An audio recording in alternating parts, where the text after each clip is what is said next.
Are you searching for the best in online black radio? Then go to blacktalkradionetwork.com, helping you filter through the noise. Real talk, black talk.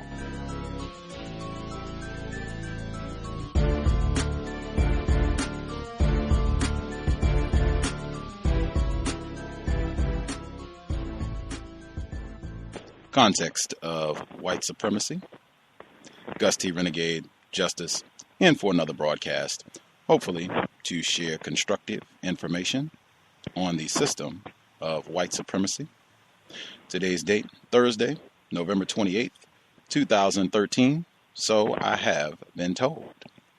I'm sure a lot of folks had the day off, hopefully doing something constructive with your time and energy, not squabbling, name-calling, doing anything else that is non-constructive. Hopefully, if you are around some attempted family members, friends, other folks, non-white people, hopefully you all had constructive dialogue, were able to exchange some views, and maybe even talked about racism, white supremacy. There certainly have been enough things in the news over this year, as well as the past few weeks, current events and what have you, the film 12 Years a Slave, lots of things you should have been able to talk about to have some constructive dialogue with your time and energy.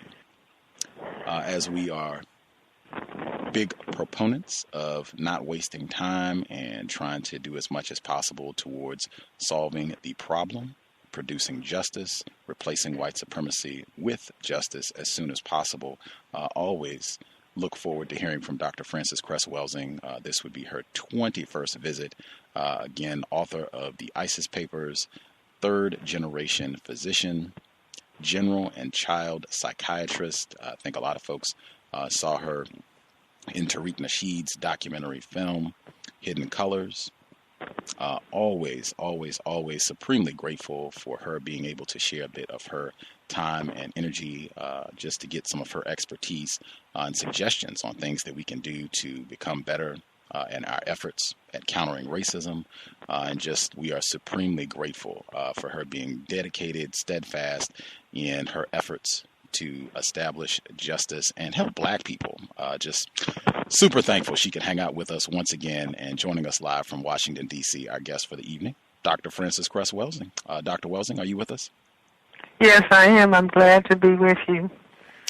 Thank you. We are just honored and, as always, tickled to have you on the program, and looking forward to learning, paying great attention. Hopefully people will take notes during the course of the broadcast, and definitely dial in if you have questions that you would like to ask Dr. Welsing to get her view.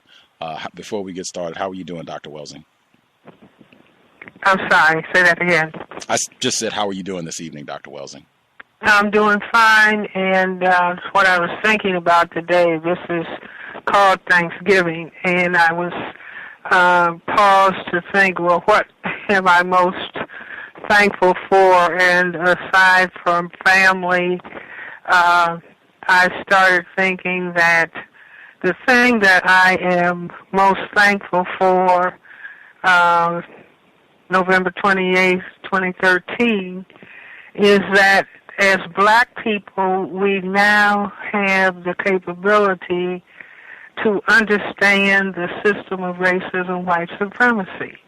I think that this can be a turning point for those people who are truly dedicated to wanting to see something different happen with black people, or a change, or to see greater justice.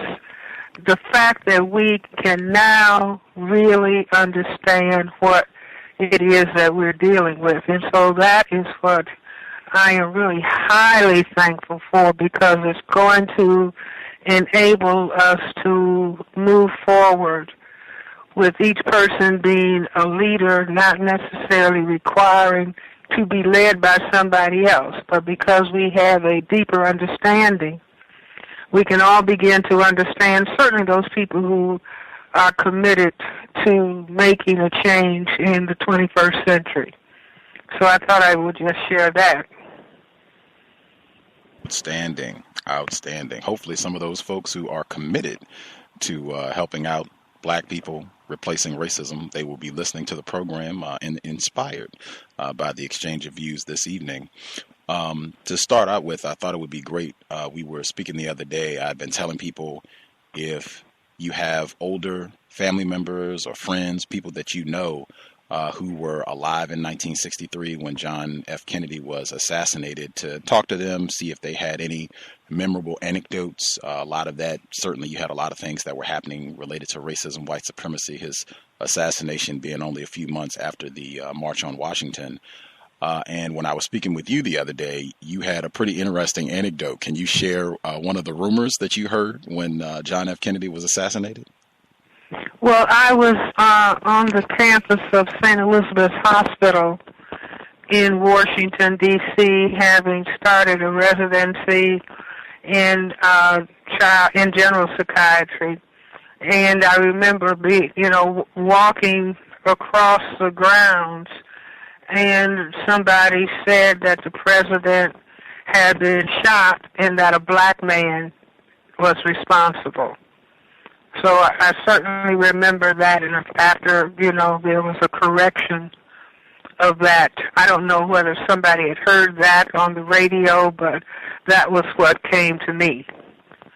And so I think that that's interesting, because we see that kind of accusation repeated in the context of system of racism, white supremacy. I wasn't thinking about racism as a system necessarily at that point, but I certainly remember that was what was said. Wow. I think many of our listeners can relate to black people being just accused of any and everything under the system of white supremacy worldwide. I was super glad I was able to get that out for our listeners. Well, I think that once we begin to understand that racism, white supremacy is a system for white genetic survival, and the perceived threat to white genetic survival in the minds of people who classify themselves as white, whether consciously or subconsciously, the greatest threat to their genetic survival is black people. People of color in general, but black people in particular, because black people have the greatest genetic potential to produce the black skin pigment or the black pigment in different parts of the body, but the black pigment, melanin. And so if we understand that racism, white supremacy is a system for white genetic survival.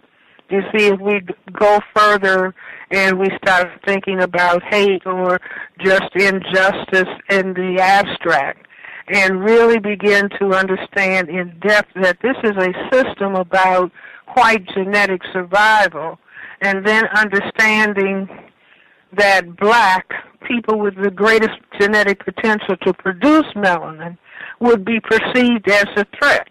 You see, so we're always coming up as the bad people, the dangerous people, the frightening people. Now, this is not because black people are threatening in the overt physical sense, but it is perceived that they are the threat because they have this powerful pigment in their genetic system.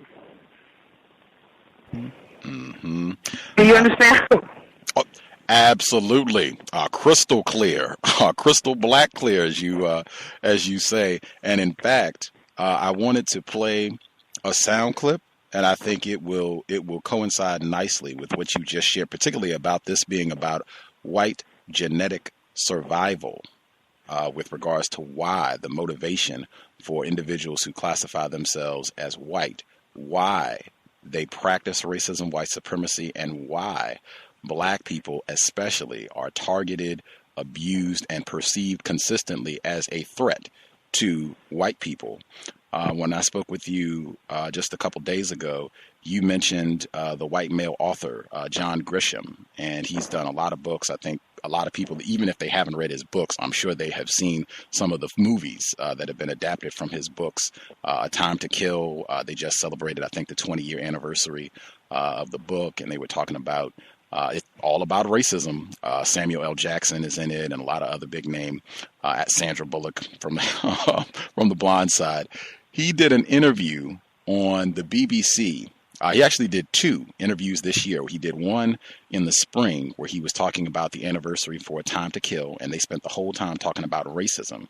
The book that you just told me about that just came out a few weeks ago, Sycamore Row, also deals with racism. And he was on the BBC just a couple days ago, and he was talking about that book and racism. And I hope this comes through clear. I want you to check this out, and then if you could share your thoughts on what he said. He's talking about racism and growing up as a white person in the South and how that impacted him.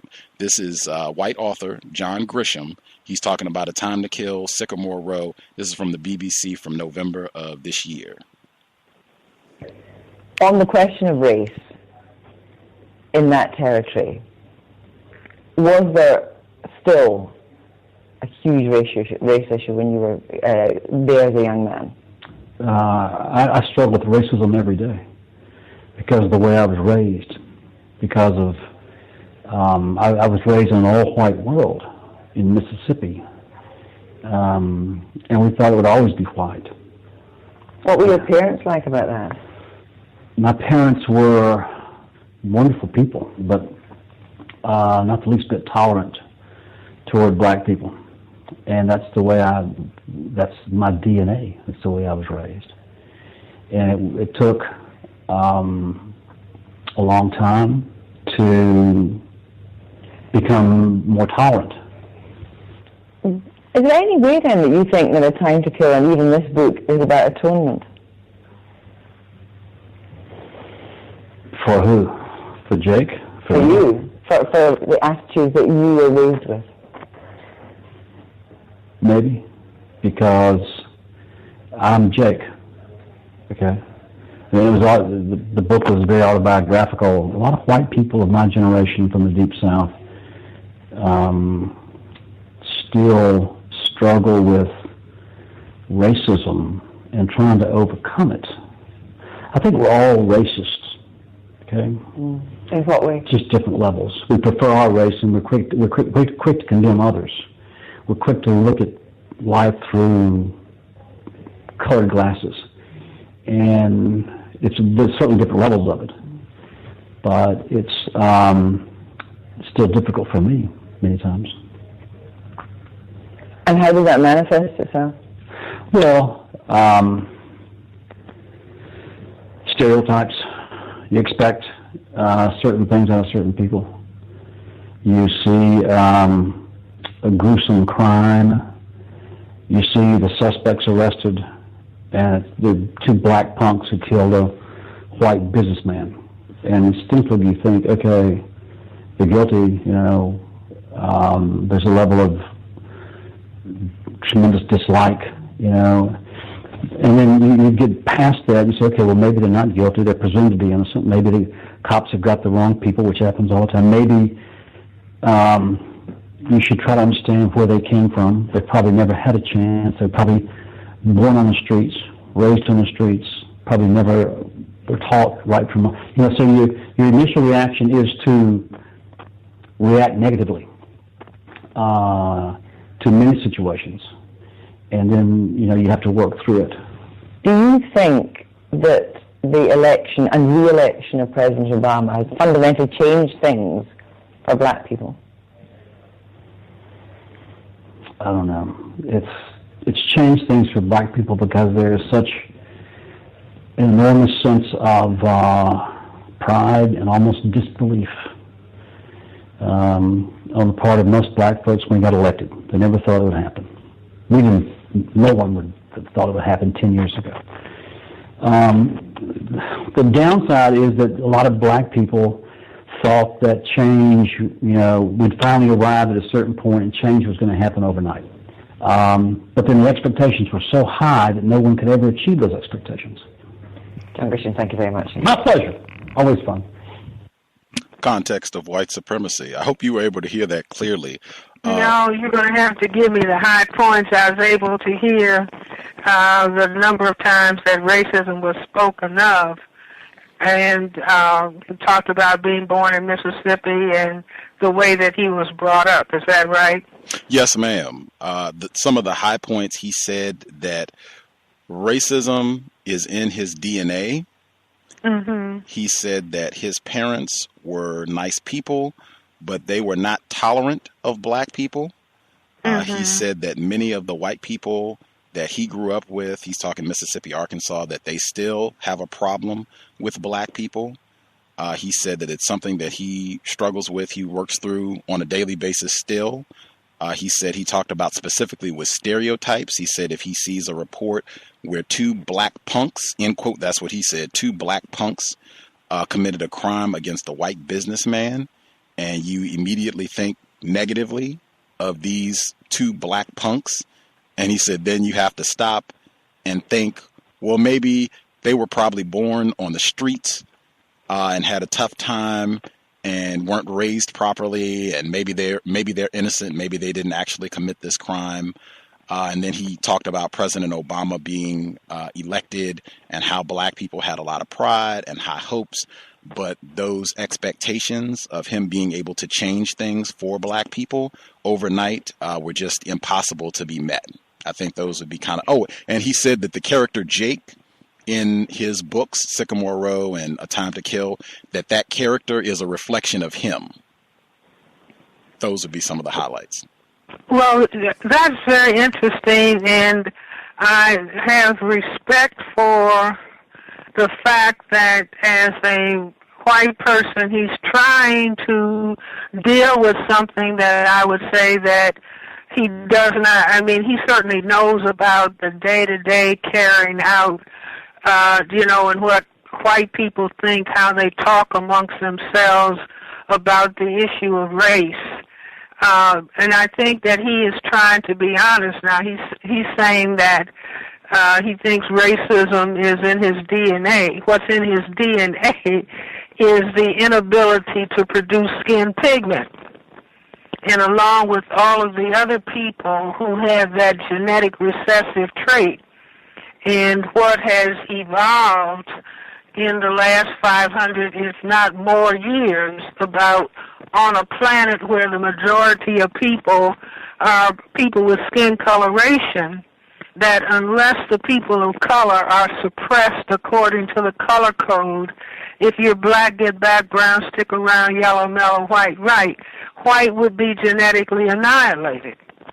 Do you see? So these attitudes that he's talking about and their persistence, they persist because they are essential to white survival. But I give him a lot of credit. I encourage people to read. I had not read any of his novels. I don't spend a lot of time reading novels. I have a sister who I was talking to earlier today, and she said she's read almost all of them. And as a matter of fact, I sent her my copy of Sycamore Row, which she read, like nonstop. But as I said, I commend him. He is a person that he's not denying racism. He is acknowledging the existence of racism as white supremacy. Now, I think, did he say that all people are racist? Yes, ma'am, he did say that. Now, that I would disagree with, meaning that the behavior of the victims of racism, and black people are the major victims of white supremacy, that in racism, white supremacy as a total system structure is nonstop violence, nonstop terrorism against black people. And the repercussions or the effect of that 24/7 oppression has caused distorted behavior on the part of black people.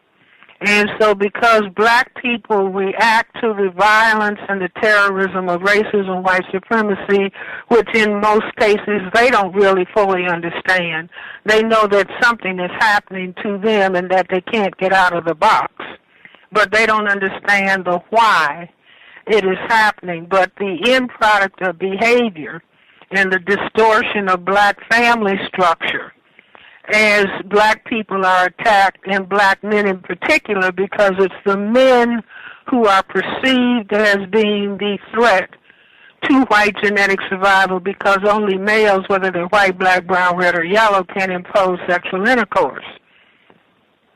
So he doesn't understand that part, but I think I'll write him a letter and suggest that he read the ISIS papers, because I think that he is trying to understand.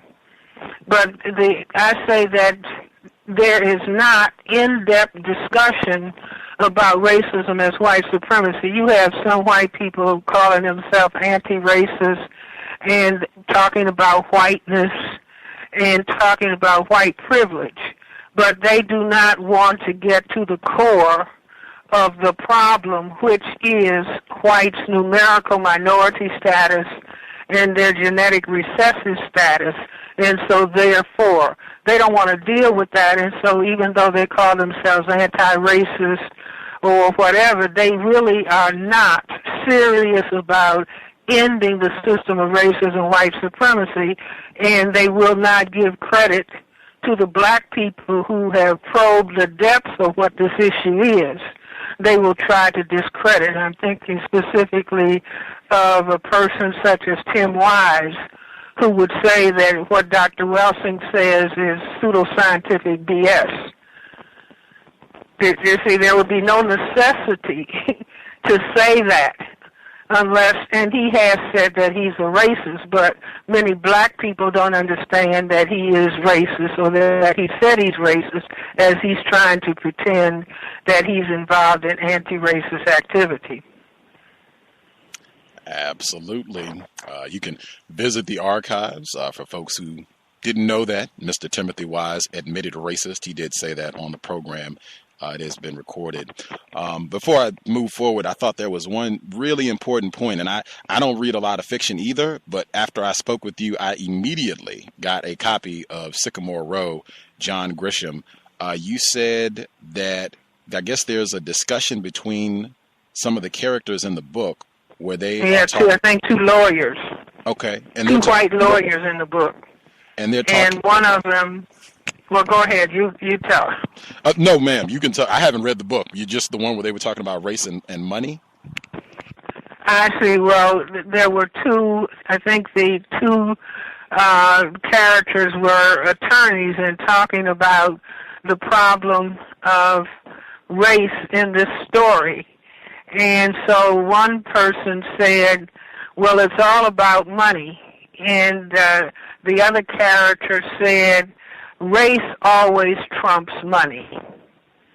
And it would have to, because, I mean, white people print money, you see, but they don't make their genetic material. So the genetic fact that is the bottom line in terms of racism, they don't have control over that. And so, you know, like a lot of people, white people and black people, will want to say, well, it's all about money.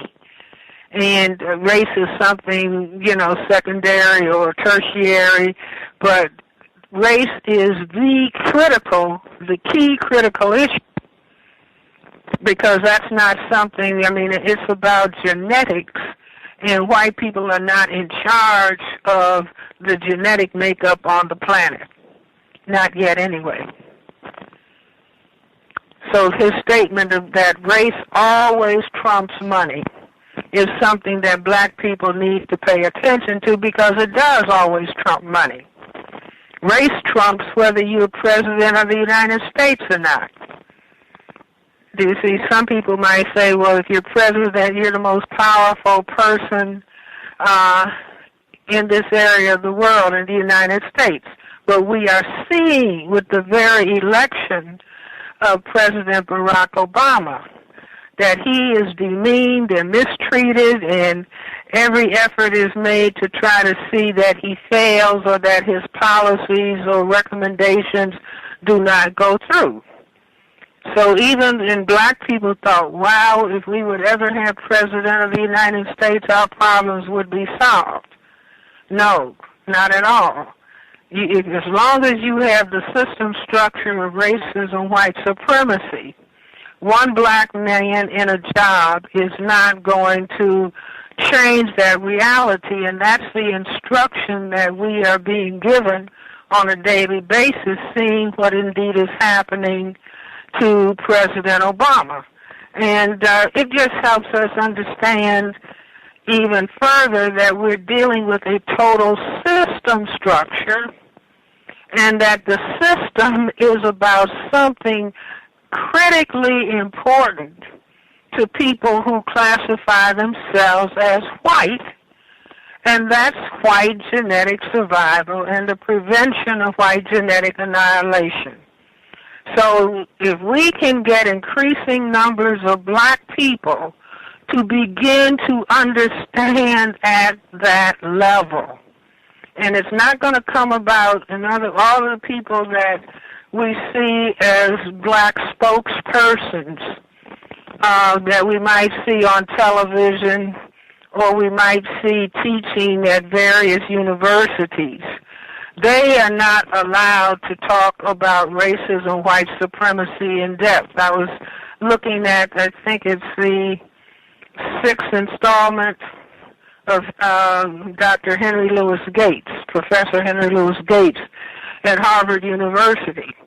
And he's in his series about the black many rivers to cross. And I looked at, he is talking about the different things that have happened to black people, but there's absolutely no discussion whatsoever about why racism, white supremacy exists, and why black people have had to deal with it in this part of the world for the last 500 years. I would say because of his being at a prominent white university, he's not allowed to talk about it. Probably nobody is allowed to talk about it, even at black universities where, so-called historically black colleges and universities where the money comes from people who classify themselves as white. I say racism, white supremacy is the one critical thing that people who classify themselves as white do not want to have revealed. It's sort of like the key to their functioning, the key to their enigma code, so to speak. Dr. Frances Cress Welsing, context of white supremacy. Share the program. You can be listening with your family as you all finish up your meal and enjoy the rest of your day off. Share, listen, constructive information, I think. Tweet it, put it on Facebook as well. You connected racism, white supremacy, in saying that not only does race trump money, race trumps being president, being in the White House. When I spoke with you a couple days ago, you were also talking about the symbolism right from the ISIS papers. You talk about how racist symbols, they are around us all the time. You talked about the racist symbolism of Kerry Washington, gorgeous black female, and the show Scandal, and how that, what that signifies, not only about President Obama, but also about Michelle Obama. Can you kind of share with our audience some of what you see with regarding the racist symbolism in the show Scandal? Well, let me see if I can say this quickly. Symbols, the brain is able to produce symbols by crunching data. In other words, data comes into the brain computer 24/7 through the modalities of the sensory apparatus: sight, hearing, taste, touch, smell. All of this data about the environment is continuously being fed in to the brain computer. Much of what is fed in is not at the conscious level. It is at the subconscious level.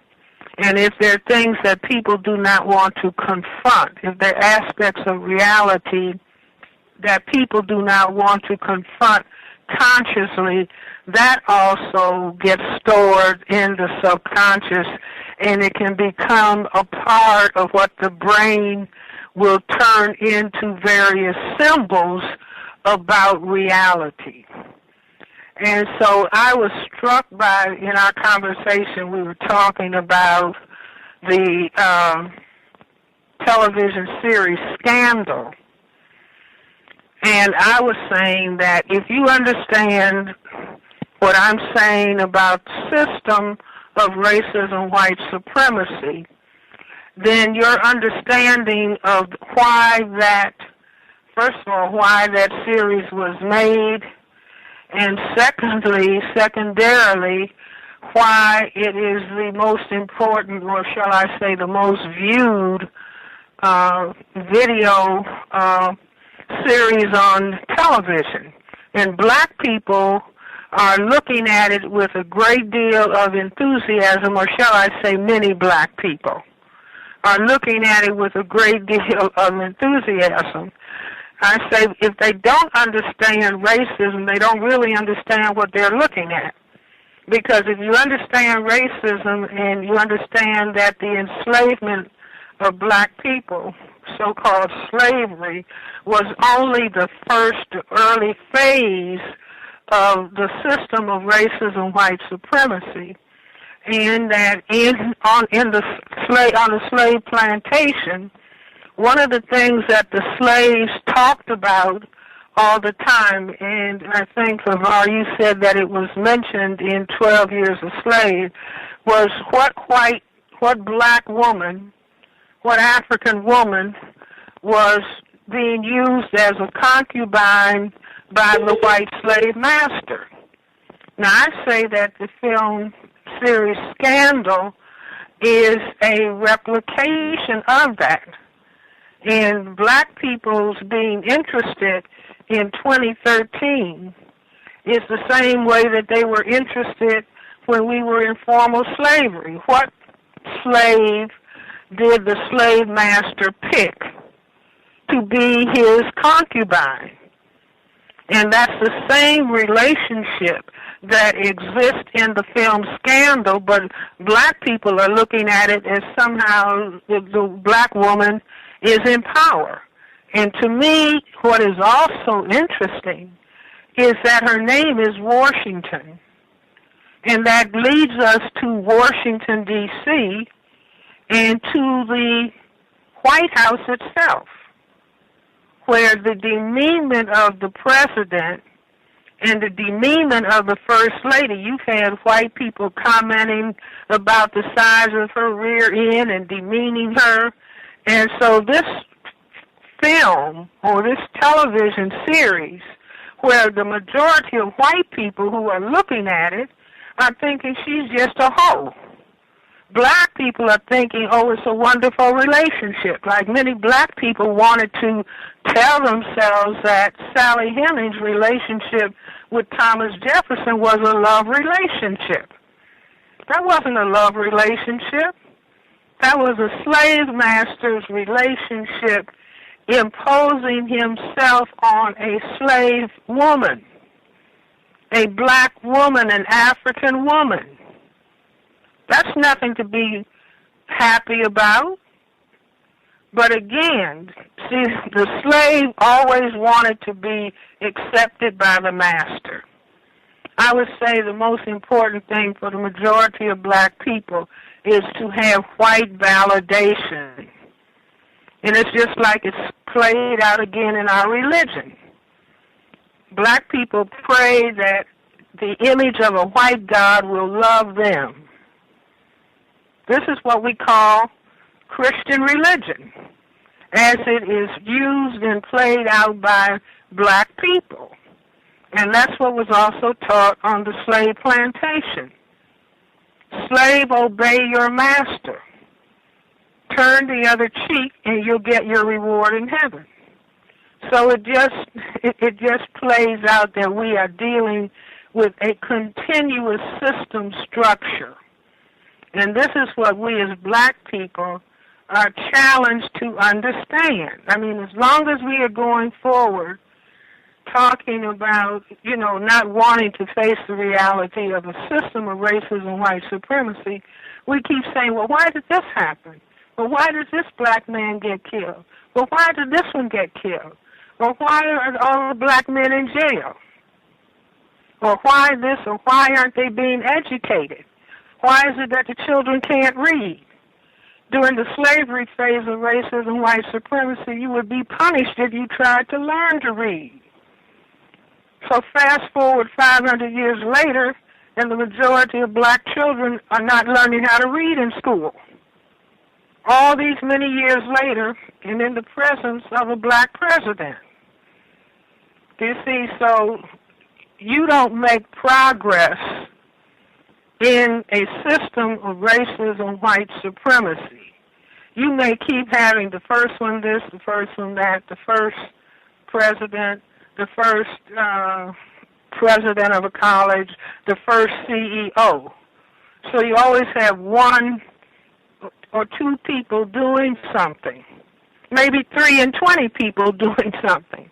But the masses of the people are enslaved, and to the extent that those first this and first that, to the extent that the President of the United States, President Barack Obama, to the extent that he doesn't understand a system of racism, white supremacy, he will have a severe headache when he puts his head on the pillow at night, wondering why is he demeaned in the way that he is demeaned. So high position, high salary doesn't make any difference. That black people have a given place in a system of racism, white supremacy, and that means at the mass level to be at the bottom of the barrel, and even if you are at the top of the barrel, you are under control and you are demeaned. So this is why we have to begin to understand we're dealing with a total system structure. And it's necessary if there is going to be white genetic survival on the planet. In other words, if everybody was equal, let's just take the 500 nations of Native Americans. If they were all still here and producing children, and all of the black people who were enslaved, everybody was free and everybody was relating to everybody else, white would disappear. And people who classify themselves as white, consciously and or subconsciously, are aware of this. This is why they have a whole system structure to prevent their genetic annihilation. This is the importance of the gun. So my prayer today is that give us the courage to be able to open our eyes, respect ourselves enough that we have the courage to look at reality. And this is why the Attorney General, Eric Holder, the first black Attorney General, said something critically important. It'll probably turn out to be the most important statement made in the first half of the 21st century. Are we a nation of cowards, being unable to talk about racism? And to the extent that black people don't want to talk about it because they know it'll make white people unhappy. White people don't want to talk about it because it's the game that they're playing that they do not want people to understand, that they do not want the people of color on this entire planet to understand what they are really doing, which is why, people of color are scratching their heads, and particularly black people can't figure it out because it's prevented from being talked about for what it is. And this is not about hating white people. This is sort of parallel to sitting down at a chessboard and being on the black side of the chessboard. The game of chess is about white king, checkmate, black king. White always moves first, playing offense, defense. The black side of the board has to play defense, offense. But if you're going to play chess successfully, you have to understand the game. It's no different than football. How many football games are being played today? Everybody's, had their dinner and watching football. You can't play football successfully if you don't understand the game. You have to understand the game. Football is not played with a tennis racket. It's not played with a basketball. It's not played with a tennis ball. It is a very specific game that has very specific rules. And there are plays that go with the goal objective in the game of football. Just like there are rules that go with the game of basketball, baseball, tennis. But you have to understand exactly what you are dealing with.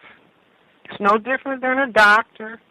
A doctor can't treat a patient successfully if the doctor doesn't understand the disease process. See, this is scientific thinking.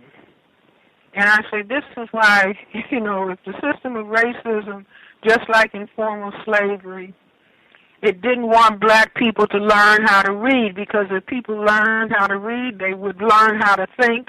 And if they learned how to think, they would be more successful in overcoming whatever was oppressing them.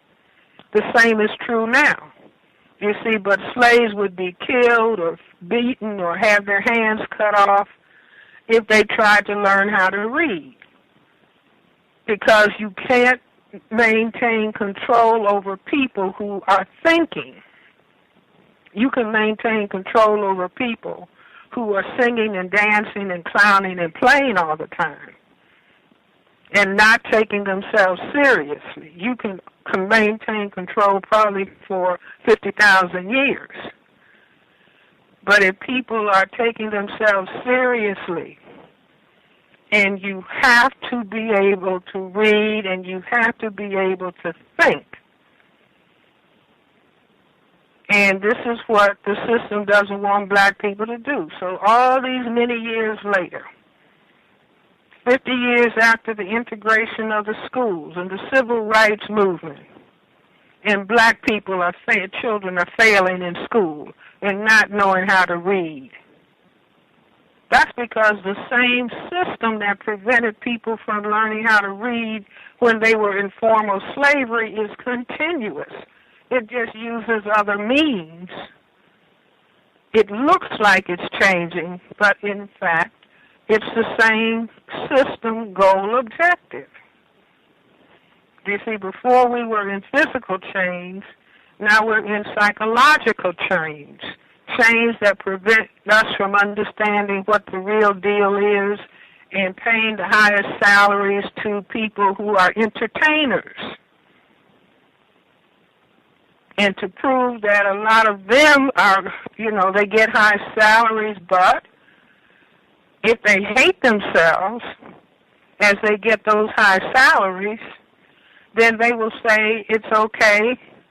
If you're on a football team and some white guy calls a black man a nigger or a half nigger, and then you have the other black players saying, oh, he's an honorary nigger. He's an honorary, the white man is an honorary black man, and it's okay for the white man to call black men niggers. So they're making big salaries, but their self-respect has been annihilated. Their knowledge and understanding of the system that they are living in doesn't exist.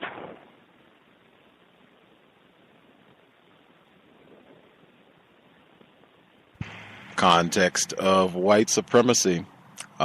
Before I move to the next topic, I just wanted to share two things that popped into my brain computer as we were talking the other day and even today. The first one, just paying attention to the name. I think you said that the fact that in Scandal, the black female actress Kerry Washington, her last name, not only does it draw you to the nation's capital, Washington, D.C., but I think you use the term pretty regularly. You don't say our forefathers, you say the fondling fathers, reminding me of George Washington and how a lot of these folks were slave owners. The fondling fathers. And her having the last name, you end up with a lot of black people who've been enslaved and then raped and producing children by these white enslavers, and they end up with the last name of the very people who have been terrorizing them and sexually exploiting them, with her last name being Washington. And then you also said that just these type of programs, Scandal, having this on while President Obama, First Lady Michelle Obama are in the White House, that for white people, even if it's at a subconscious level, they're supposed to be thinking, understanding it is a scandal that these niggers are in the White House. And if anything, if they are present, if we do have black people in the White House, they're supposed to be the butler. The understanding behind why these films... I'm glad you remembered that conversation, right. Exactly. See, again, if we don't understand racism, white supremacy, Neely Fuller says, if you don't understand white supremacy, racism, what it is, and exactly how it works, everything else that you think you understand will only confuse you.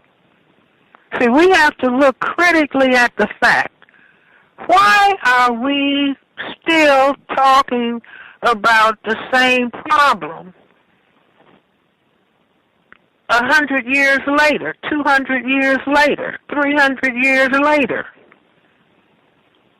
We have to ask ourselves, what is it that we don't really understand? Why is it that we're walking in a circle and not walking in a straight line? Transforming the system of racism, white supremacy into a system of justice. Now, for sure, if we don't understand the system of racism, white supremacy, what is the thing, the dynamic, the power dynamic that exists? If we don't understand it and we don't see it, it's for certain we can't change it. It's like the patient has a tumor, cancerous tumor. If the doctor doesn't see it, doesn't detect it, doesn't find it, the patient is going to die from cancer. It's as simple as that. And every effort is made to prevent black people from talking about racism, white supremacy as a system. And people can be ever so brilliant and ever so intelligent. You see, but if they don't bottom line, the book, The New Jim Crow, very important book. But if the bottom line is not these conditions exist because we are in a system of racism, white supremacy. This is why certain specific things are happening to black men. Not that it's just happening, not to just say that it's not just.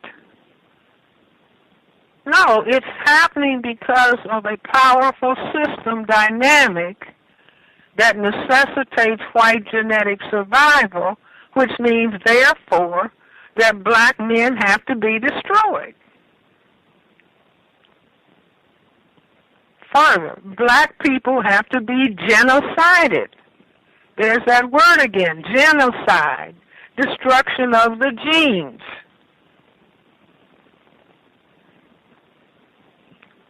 So this is a challenge that is in front of us.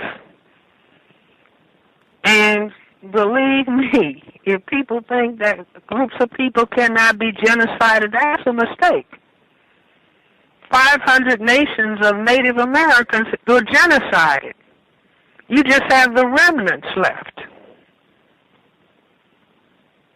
500 nations occupied this land. They're all dead. They're all gone, basically. The remaining few are on reservations, drinking, using drugs, unemployed, and dying.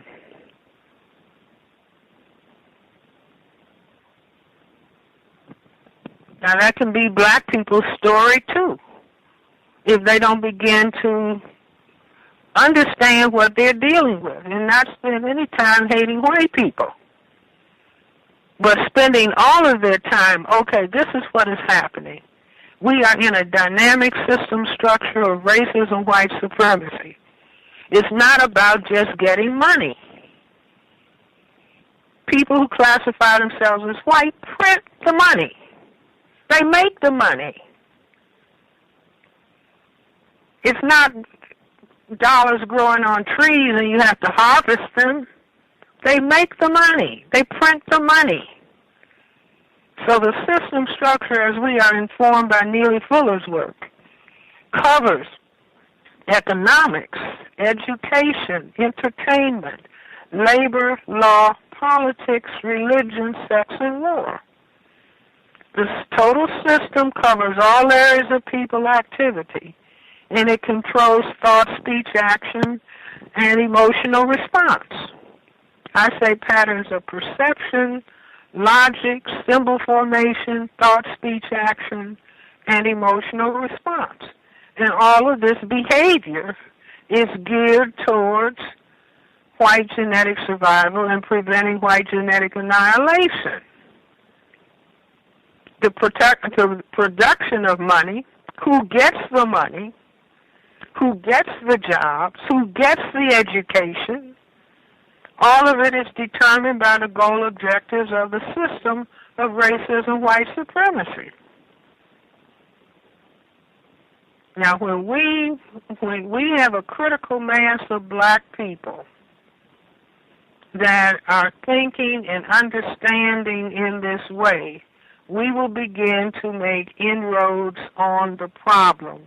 Because once we understand that the system has to move in the direction of destroying black men, because it is men who can impose sexual intercourse, who are therefore perceived as a threat to white genetic survival. That's why every time a so-called policeman shoots a black person, and now it's any white person who says, I saw this black person and they made me afraid, so I pulled out my gun and killed them. Because the black person is perceived as being able to do harm. The harm is not hitting the white person. The perceived harm is that black people have more powerful genetic material that can cause white genetic annihilation. In genetic terms, it's called genetic dominance over a genetic recessive state. This is the perception. I thought he had a weapon, so I took out my gun and killed him. Now it's I thought, I saw him and I was made afraid. This is what George Zimmerman's defense was why he had to kill Trayvon Martin, a 17-year-old black male child with iced tea and candy, going home in the rain. I was afraid, and so I killed him, and then the jury says not guilty and says race wasn't involved. Race was involved. There's nothing that black people do 24/7 when race is not involved. The very classification of people. You're either classified as white or classified as non-white. All those other little categories of whatever. Mixed race means non-white. President Obama is mixed race. He's a black man because of black genetic dominance. There are no mixed race people who are thought by white people to be white. They are colored. They are not white. They are non-white. So everything that a black person goes into Macy's, tries to spend money to buy his mother a graduation present, the police stop him on the outside of the store and arrest him. Black woman buys an expensive purse. She leaves the store. The police stop her, ask her how could she afford to pay that amount of money for a purse. How dare anybody say race is not involved? How dare any black person or any white person say race wasn't involved? From the day you're born, you are given a racial classification. Not how many grades your parents had in school. No, you were given a race classification. Racism is with you 24/7, no matter where you step, where you go, what time of day it is. Race was with Kanye West when he said Kim Kardashian is better looking than the First Lady. I mean, that's race sickness. He hasn't escaped racism. He's fallen more deeply into racism. Saying, I hate black women. I love white women more than I love black women. And I don't know how much money. He's got money that can probably pile up to the ceiling in every room in my house.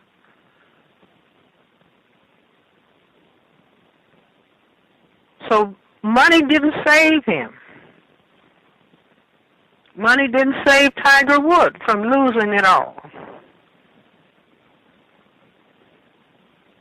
So these are things that if we begin to understand and begin to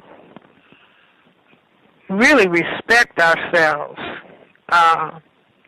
take ourselves seriously, understand what is black dignity, what is black self-discipline, begin to understand, what do those terms mean in a system of racism, white supremacy, and understand the importance of any group of people. If the people start thinking negatively about themselves, those people are doomed to failure, probably doomed to death. And black people are the only people on this entire planet, black people in this area of the world, who are calling themselves niggers and bitches and hoes and gangsters and thugs and dogs and bow wow. We're the only people on the entire planet who are dancing and entertaining ourselves as we are demeaning ourselves. This means that the people are on their last legs and then wondering, why won't somebody employ me?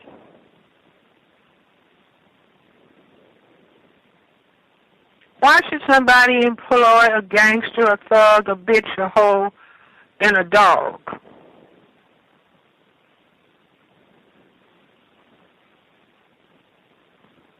See, and so this is what I'm saying again. Thinking about system is thinking as a whole. You're not just dealing with one little spot.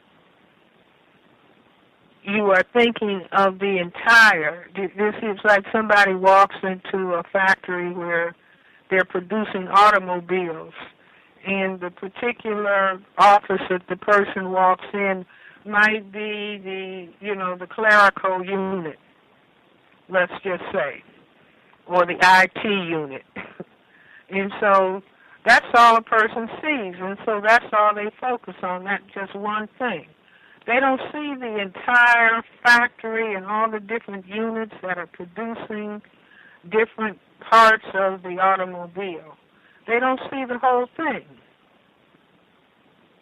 And so they don't know what's happening. And this is why we greet each other, hey, what's happening? Because we're not seeing things as a whole. It doesn't mean that we can't learn how to think and see things as a whole. And this is what we absolutely must do. And it doesn't mean that everybody all at once is going to begin seeing things as a whole and as they are and having enough respect for self so that one starts being interested in what is happening to black people. See, if I say that we have maybe fewer than 0.1% of black people who are understanding racism, white supremacy as a total system structure at this point in time. But if we use the African proverb, each one teach one, we do that about a new dance. A new dance is created in Washington, D.C., and by the end of the week, it's all the way out in California. Everybody in Philadelphia can do the new dance because one black person teaches another black person, and pretty soon the whole black population knows the latest dance. Or the latest trashy thing to do. Because each one teaches one. Well, if we would do that about helping each other understand and setting a goal, you see, by June of 2014, the majority of black people are going to understand racism, white supremacy, what it is and how it works. You see, but the other side of the chessboard is thinking all the time. They are not confused. People who classify themselves as white, fewer than 1/10 of the people on the planet. And somebody can say, how can 1/10 of the people control the 9/10? Well, if the 1/10 of the people make the 9/10, first of all, begin by hating themselves. And people of color on the planet have been taught to hate themselves. I mean, just think about how it started on the plantation. On the plantation, everybody was black-skinned. Then the slave masters started raping African women and diluting the melanin, producing a lighter color, and then favoring the lighter colors. Favoring, that means just, you're brought into the big house and you're raped more frequently. And changing the colors. And so then teaching people to hate themselves based on their skin color. That was a systematic process. It's continuing. So that when you turn on the television set, you don't see dark-skinned black people. The people that you see are people who are highly miscegenated. And so when you look at that, consciously, subconsciously, darker-skinned people are taught to hate themselves. Lighter-skinned people are taught this is the thing to be without thinking, wait a minute, how did we get this color? This color was created by the great-grandparents being raped. Is that something to cheer about? So these are the things, and we have to decide, I really want to start a movement where most black is most beautiful. That will definitely begin to overturn the thinking of white supremacy. I mean, you've got so-called rap artists out there singing about, that black men should like everybody other than a dark-skinned person. This is just totally sick, but it's making points. It's just like a football game, making points for the team, racism, white supremacy. So I think that black people need to go back and start saying what they said at perhaps black people's finest hour was in the civil rights era, when black people went up against the dogs and the police clubs and the hosers and being killed and saying segregation was going to end. And after that exercise in black self-respect and black dignity came out of that with black is beautiful and black self-respect. Because the people were sacrificing, gave their lives out of their valuing and respect for themselves. If we look at the people, Look at the way they were dressed. Look at the way they conducted themselves. There was no men with their pants hanging down. There was none of that. But the system said, wait a minute. These people are talking about black is beautiful, black pride, black dignity, black self-respect. This is dangerous for our system. So we have to change that. And we can change it because we can tell them that now they can become movie stars. And we can make them begin to trash themselves, name call themselves, and glorify trashiness. We can completely annihilate black self-respect. And when we look at the evidence, we would have to say they have achieved that. Put drugs in the mix, have them unemployed, have them not learning in school, and put drugs in their community and make them sell drugs because we're not giving them other jobs to dignify themselves. No, we will have them participate in their own annihilation. And so then in 2013, the people are saying, how come so many blacks are shooting and killing each other? Well, that was what has been taught. That's what black people have been taught and encouraged to do, superfly, selling drugs and shooting and killing other black people. And every black person who participates in those films, they're not just being entertainers. No, you are participating in a system to program the thinking of the suffering majority of black people. And so it's not, the person is not being blamed. All of us have to take responsibility for what we don't understand about the system that is oppressing and destroying us. So it's not all of the people who directly participate and all the people who indirectly don't do anything about it. We all have to take responsibility. And we have to decide that we're going to respect ourselves and love ourselves and value ourselves enough to turn this situation around. Black people are the mothers and fathers of everybody on the planet.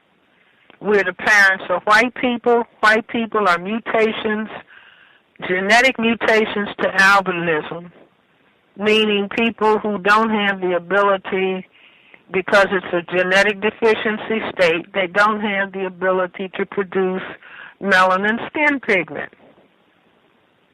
Proof that they would like to have skin coloration is that they suntan. But if they can teach the people who have color to hate themselves, and the more color they have to hate themselves more, and to admire the people who have the genetic deficiency state of albinism. See, I would dare say, if somebody could conduct a survey amongst all the black people in this area of the world, and you say, how many people want to be white by tomorrow morning? I would dare say it's an overwhelming majority of black people would say yes, they would like to be white by tomorrow morning. And add to that those who want to have straight hair. Those are all the people who are buying wigs and straight hair trying to look like white people. And then add to that the people who would like to have so-called white features. That's just the extent to which the programming and hate your black self has been done by the system of racism, white supremacy. So it's not a matter of condemning self as much as it is understanding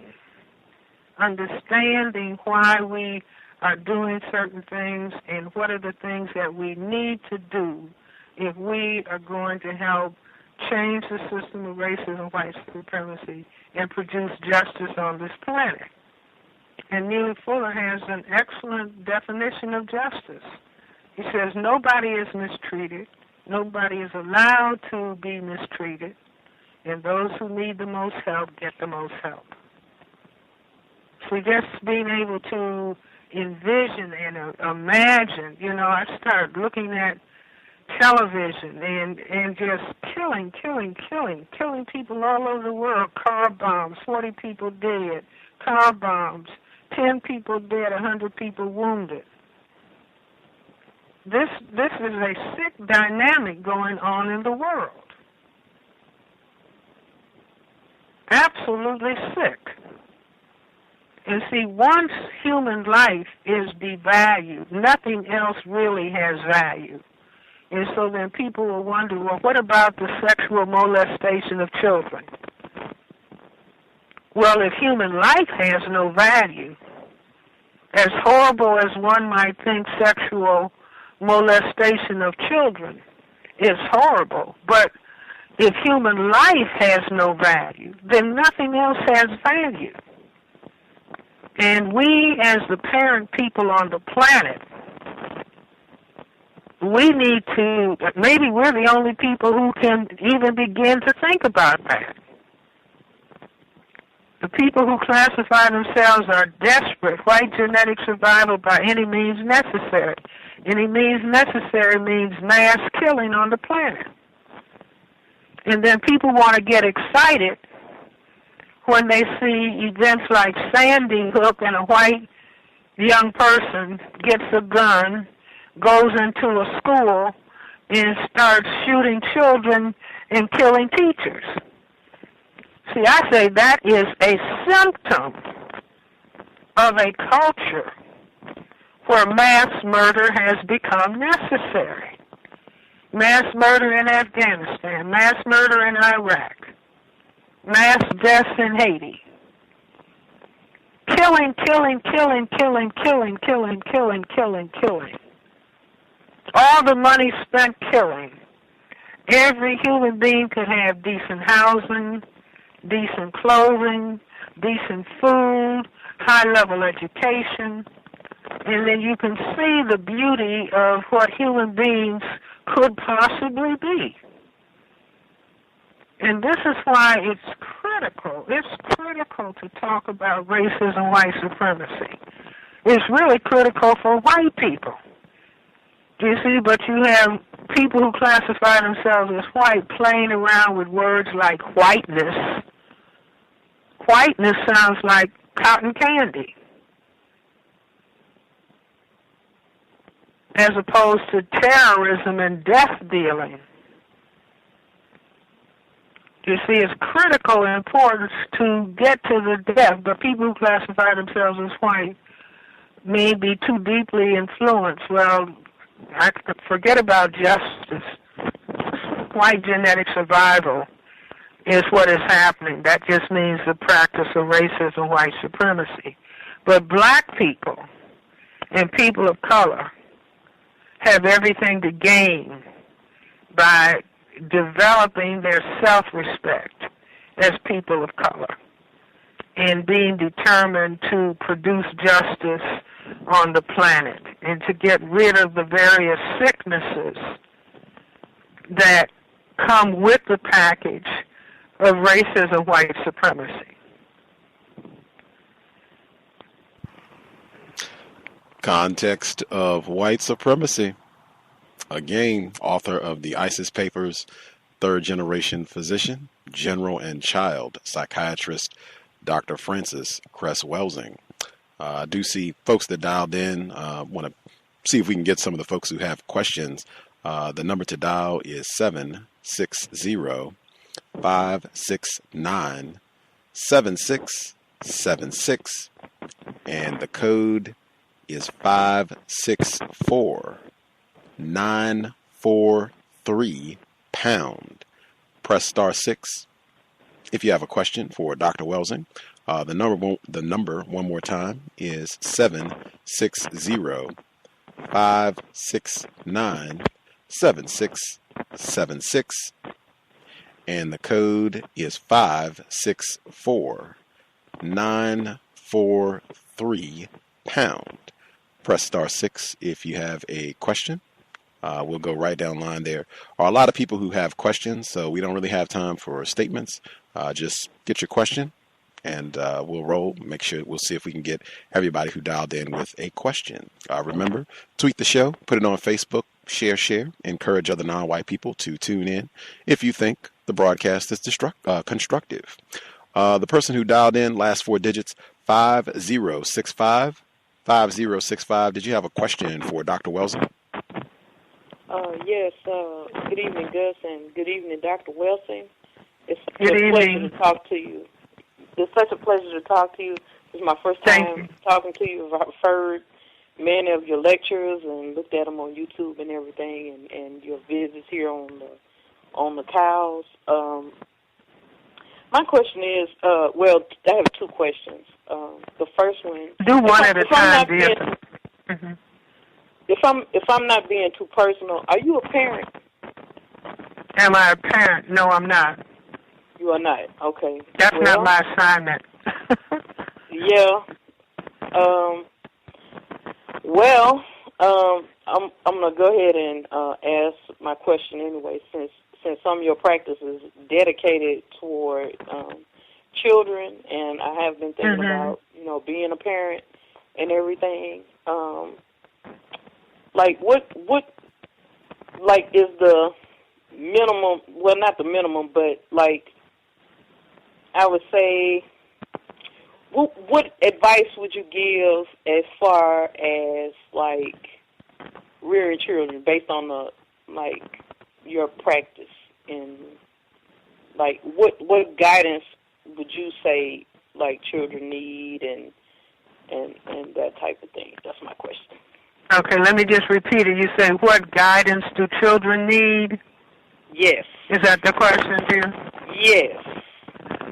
Okay, I would say the most important thing that children need to receive from their parents is that they are of value second to none, and that they are loved and that they are respected. Because, see, children don't ask to be born. Children have nothing to do with the selection of parents. And so when a male and a female come together and they produce an offspring, that's like a gold-engraved invitation to the child to come to the planet. And so very often, if people do not take the act of sexual intercourse seriously and it becomes a game and they're just playing, and so then the female finds out that she's pregnant, and then the male, if he's not ready to be a father, he'll say, well, it's not mine. Do you see what I'm saying?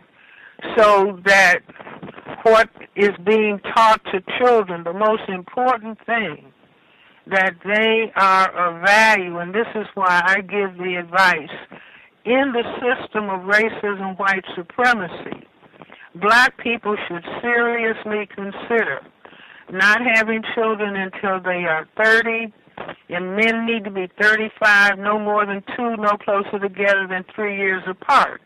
Now, why do I say that? Because children need mature parents. For a child to be born and have a parent, I don't want to take care of the baby, I want to go to the party. Do you see what I'm saying? All of this is injurious to the child's sense of self. And so it's not a matter of people blaming themselves or feeling bad. It's like, again, it's just like slavery was the beginning of racism, white supremacy. We could say that. And in slavery, black people were just supposed to be breeders. The woman was supposed to be a breeder. The man was supposed to be a stud. They didn't get married. They couldn't get married.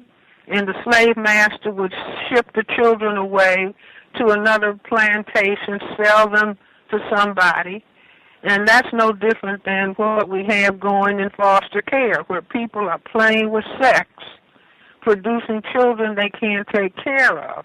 And the children are so deeply harmed But again, I don't want anybody who is parented or child going to foster care. These are things that we have to start thinking about as black people. And this is why it's important to understand the system of racism. Racism, white supremacy, has no intention of maximally developing black children. The system is about their fear of their genetic annihilation and seeing that black people are the threat to their genetic survival. So they can't structure the maximal development of black children. But this is something that black people need to deeply think about as we revolutionize ourselves. So to go back to it, you see, let's say if a person doesn't intend to get pregnant, doesn't intend to become a father, then they really are angry with the demands that a child makes. A child makes demands because a child is helpless. And so the child is crying or upset when their demands or their needs are not met. And then somebody's going to yell at the child or call the child out of their name, you little black so-and-so. All of that is the product of a sick system. But we have to begin to understand what the system is doing to us. And we have to challenge the system by transforming our behavior, transforming our understanding, and transforming our behavior. And I say that a child's sense of self is developed before the egg meets the sperm. The sperm meets the egg. And meaning, what are the parents thinking about? Do they think they're involved in some nasty game? What are they thinking about when they are engaging in the act of self-reproduction? So I don't know if that is helpful, but children have to be told they are of value, not yelling and screaming at them and calling them out of their names. You see, they have no control. Children need 3 years to be able to be a baby and grow through that stage. You see, and so if they're crowded, the child is crowded by having a sibling 1 year behind it, and so then there's 2 little children trying to get their needs met. And so under the best of circumstances, this can be problematic. Under the circumstances that we are forced to live under racism, white supremacy, this can be catastrophic to the child's development and can interfere with the next phase when they go to school and when they really start learning. So I hope that's helpful. It is, and thank you for answering my question. And thank you for your question. 1804. 1804, if you had a question for Dr. Welsing, your line should be open.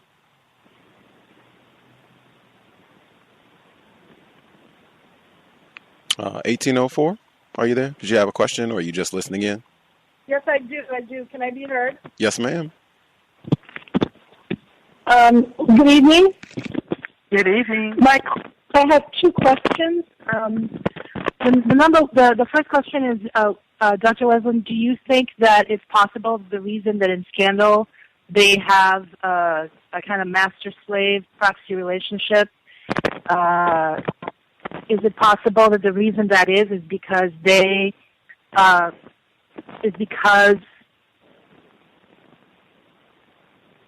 LeVar, I'm going to have you repeat it. Sorry. Is it possible that the reason they have a proxy master-slave relationship right now with a white master and Kerry Washington standing in for, I guess, the black concubine, is it possible that it's because there is a black man in the White House and they kind of want to have this colonial, and they kind of want to harken back to that other time? Okay, I'm going to still have to have him repeat the question because the voice is going in and out. Okay. She said, do you think, she's talking about Scandal with Kerry Washington. She said, do you think the reason that white people have this show out right now and it's so popular is because President Obama is in the White House and they would like to harken back or reminisce to earlier periods under racism, white supremacy, when they had this kind of colonial master-slave sexual relationship, Kerry Washington being in the concubine role and a white master being able to sexually exploit her. I say both at once because, in other words, harking back to an earlier period just means harking back to an earlier period of racism, white supremacy, which was the formal enslavement period. Do you see? In other words, the mindset of white genetic survival necessitates thinking negatively about black people.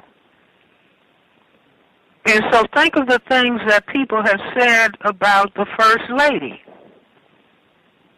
People have said, people who classify themselves as white have said very disgusting, demeaning things about the First Lady and about the President. So I'm saying that when movies are made, consciously, subconsciously, they reflect the system structure that exists. And people see black people. I was reading a book about Nazi Germany, and they heavily used propaganda and films to get across ideas about white supremacy.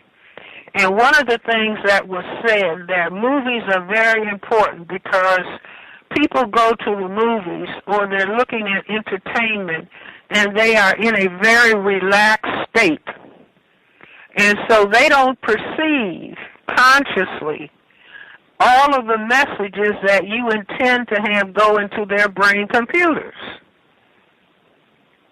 And so I'm saying, in other words, if you are thinking system of racism and white supremacy, the historic role of the black female in the system of racism and white supremacy is to be a slut, a whore, because that's where black women started out on the plantation, being put in that role by white slave masters.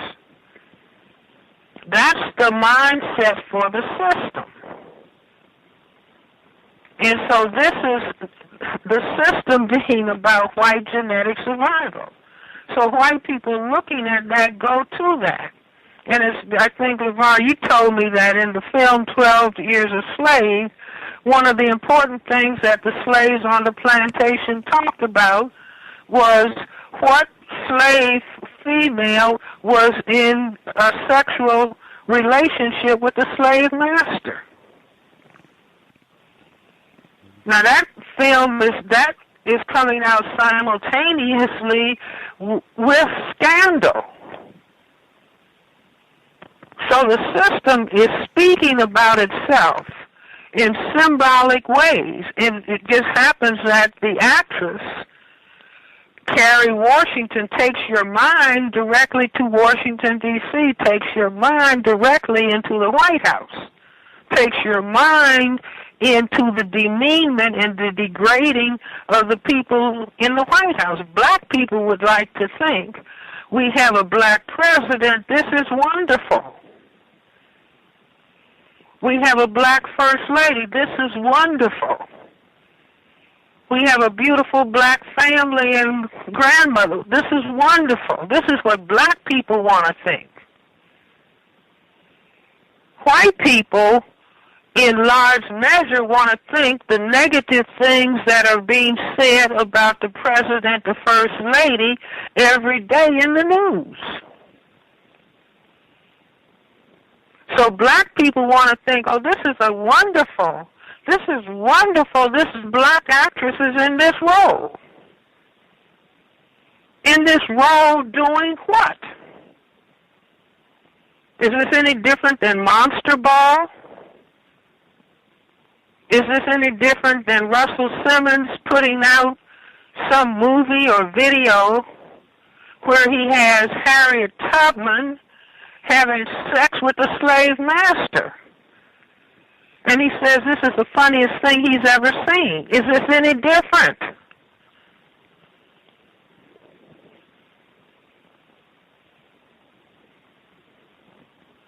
No, we are perceived by the system of white supremacy in the very same language that black people sing about in this rap. Bitches and hoes and gangsters and thugs and dogs. See, we want to pretend. We want to pretend that racism, white supremacy doesn't exist. And to the extent that we want to pretend that it doesn't exist, it's just Cress Welsing talking about racism, and I don't know what's wrong with her. We want to pretend that Santa Claus exists. We want to pretend that Jesus as a white man loves us. See, it's a huge package that we are challenged to break it open and see the reality. See, I say the name Jesus itself. If we broke it down into Ebonics, it says just us. Jesus, if he was a historical figure, was a black man. He wasn't a white man in that part of the world. See, but black people don't even like the idea of thinking that Jesus was black. That's a painful thought in the brain that has been conditioned by white supremacy. As opposed to, it's a reality thought. It's a wonderful thought. It's a positive thought. All of the great religions were started by people who had skin pigmentation. All of them.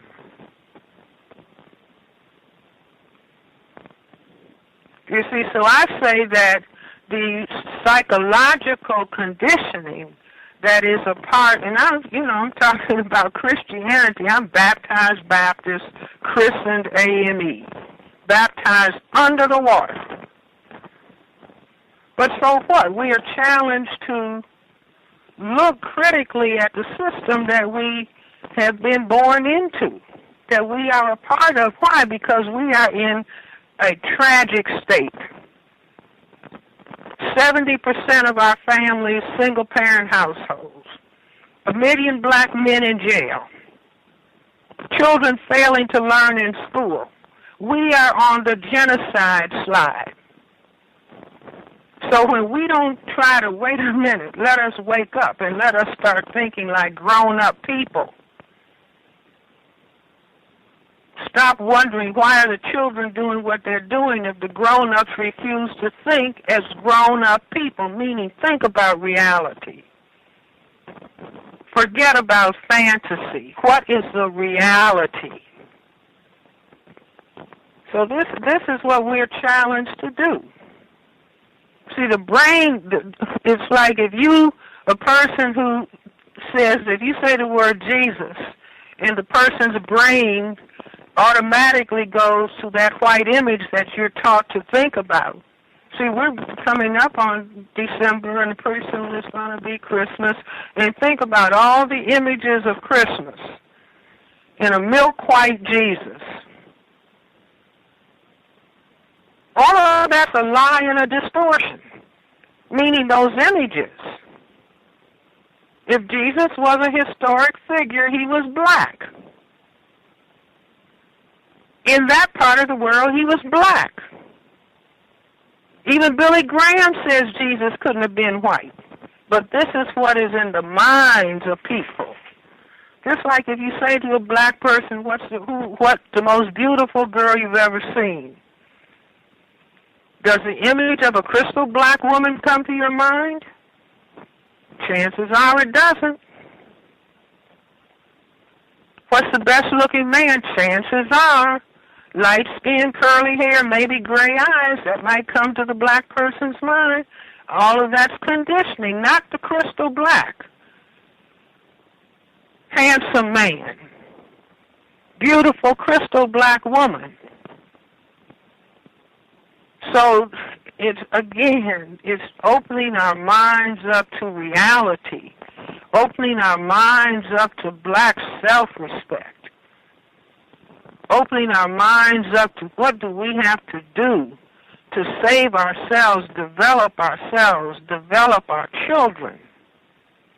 We have to deal with reality and what reality has done with us, and have the self-respect and the courage to believe the creative force in the universe made black people the first human beings on this planet, the mothers and fathers of everybody.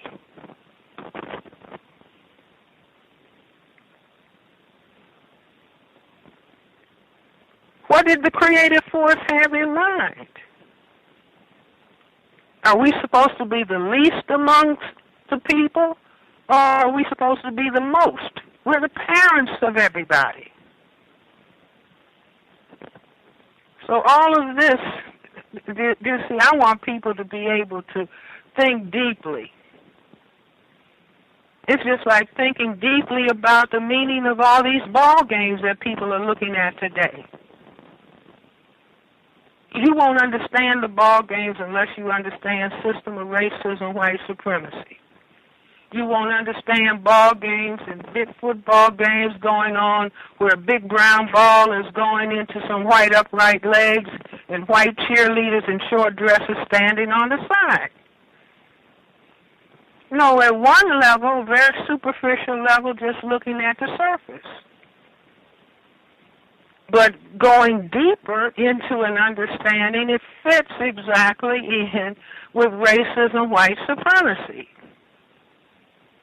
Where white females in the system of white supremacy say their ideal mate is who? Tall, dark, and handsome. Tall, dark, and handsome. All of these white movie stars running around now with these black babies. What is that all about? At the same time, black men are stashed away in the prisons, and no black families have husbands and fathers, and black male children don't have guides. And they're being effeminized.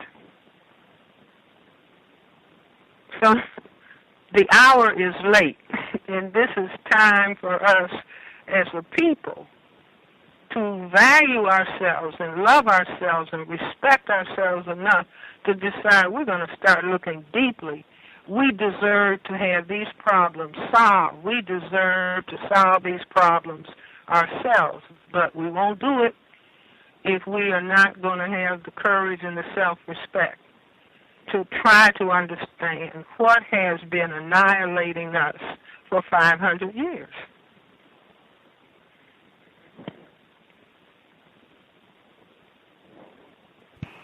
I hope that got close to answering her question.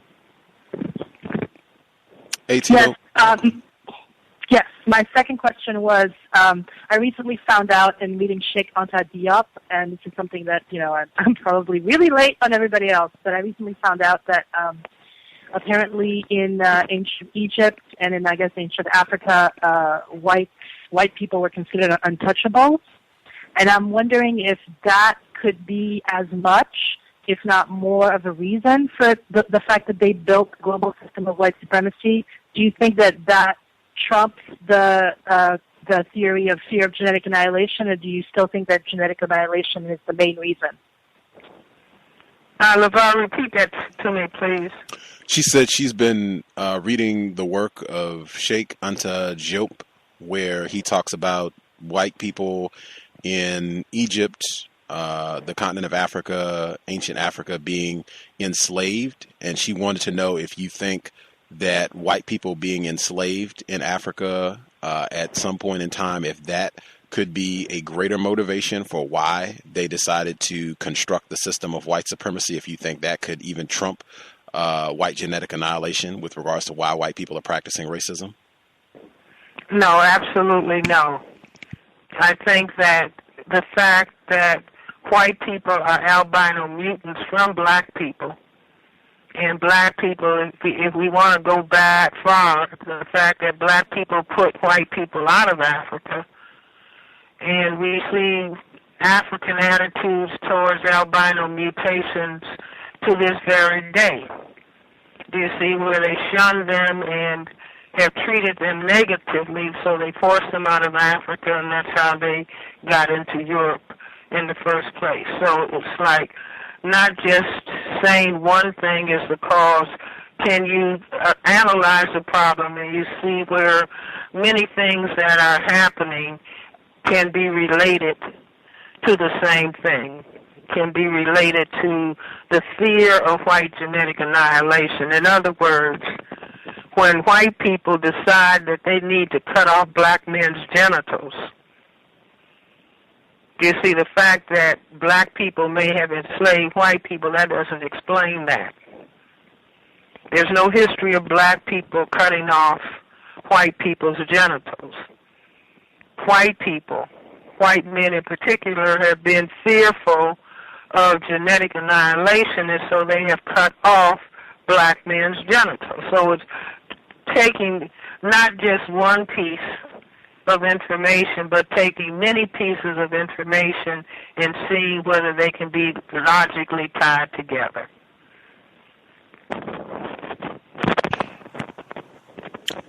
Thank you. You're welcome. I think this is our caller in Florida. Caller in Florida, if you had a question for Dr. Francis Cress Welsing, your line should be open.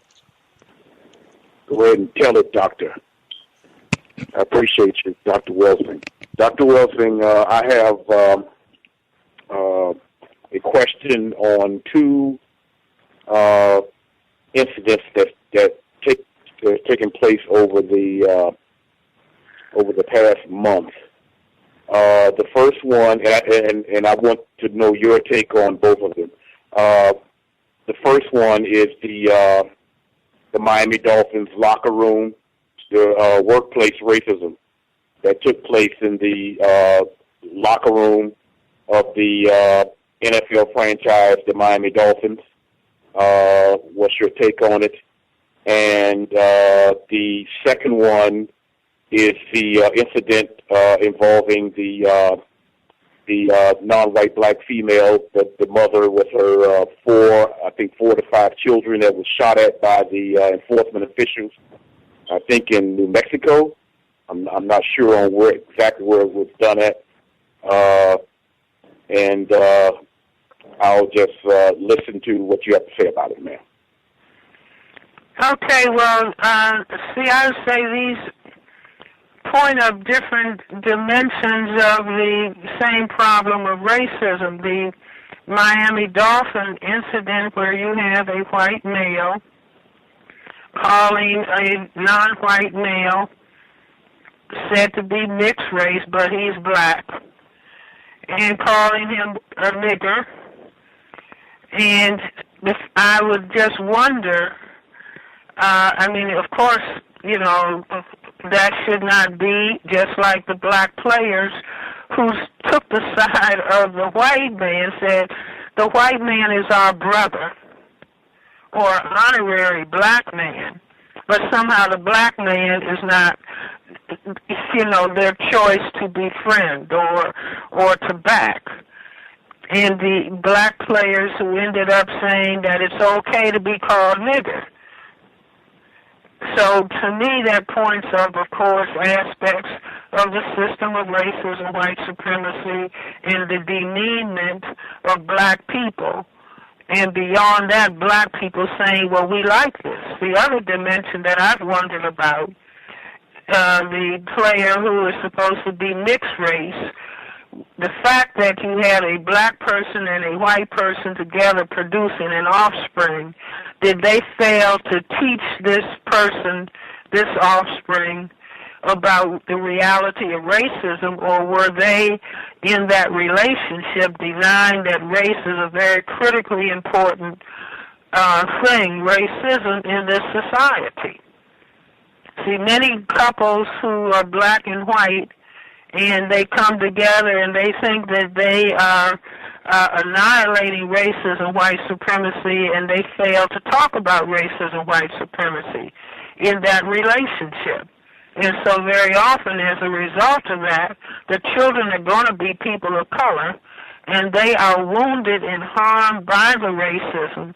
But if the parents act like that doesn't really exist and it's not reality, then I say that the children are harmed.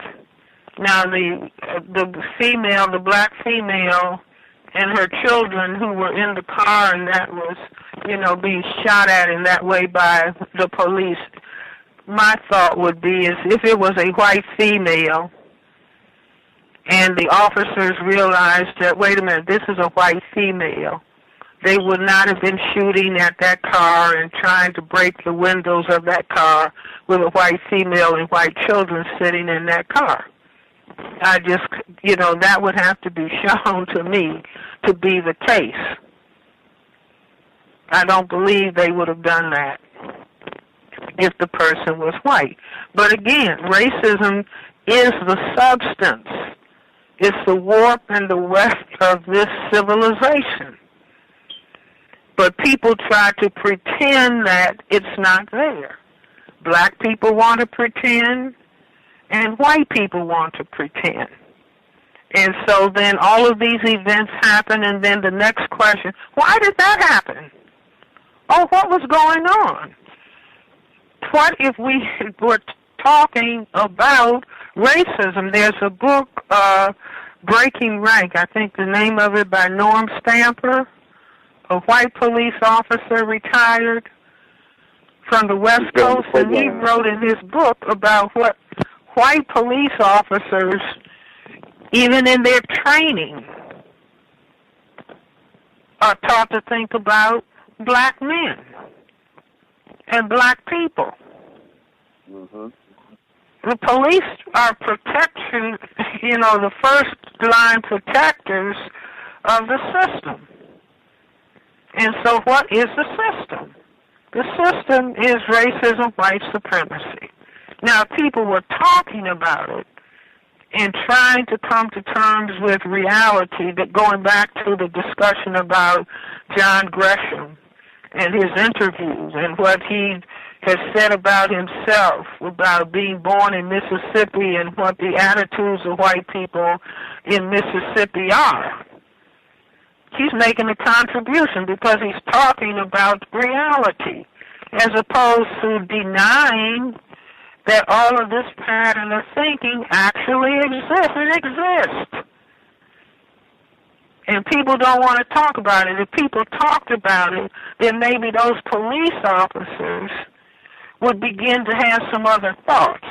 And their thoughts are being brought to the surface and talked about as opposed to denied.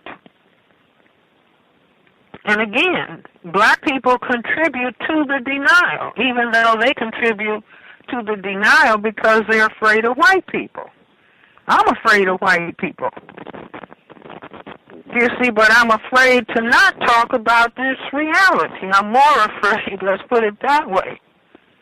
All right. Can white people harm black people? Yes. Do they harm black people every day? Yes. Because racism, white supremacy exists every day. Mm-hmm. Thank you, ma'am. Thank you for the call, sir. Person that dialed in, last four digits, 3557. 3557. Did you have a question for Dr. Welsing? Hello there, Gus. Greetings, sir. If you can speak up as loud as you can, sir. Okay. First of all, I just want to say you have no idea how much it means to me, Dr. Francis Cress Welsing, to have you on the phone today. How are you? You're going to have to repeat for me a little bit because I can hardly hear. Mm-hmm. He had a lot of thanks for you being on the program, and he asked, how are you? I'm sorry, was that a question? That's what he said. He said, how are you, Dr. Welsing? And he's super... Oh, I'm fine. I'm fine, thank you. Go ahead, caller. Okay. Do you think it's possible under the system of white supremacy for a black community to invest in building a police force so that it can police its own community? His question is, do you think under the system of white supremacy it would be possible for a black community to invest in a black police force to police their own community? Well, I would say that certainly people can try that, but in other words, if racism, white supremacy is the system that is in charge, then setting up a counter police force, that's like you saying that, I can, for example, if I were to say, I want to come to your house and I'm going to set up my house inside of your house. That's going to be kind of hard if you don't want me to set up my house inside of your house, if that's going to interfere with your power over me. And so I would say what black people can do is black people can begin to talk about racism, white supremacy, and talk about developing, what shall we say, a revolutionary self-discipline about how we are going to think about ourselves, what we are going to do in terms of reproducing ourselves, that we are going to take conscious charge of our behavior. Do you see? So that we don't need white police coming to control us, because we are disciplining and controlling ourselves out of our in-depth understanding of what indeed is going on. And let me just talk about these behaviors that Neely Fuller talked about. Basic behaviors of discipline. He called them counter-racism behaviors. I call them exercises in black mental health and black self-respect, as well as countering racism. And he said, stop name-calling one another. That's the beginning. Stop name-calling one another. Stop gossiping about one another. Stop cursing one another. Stop squabbling with one another.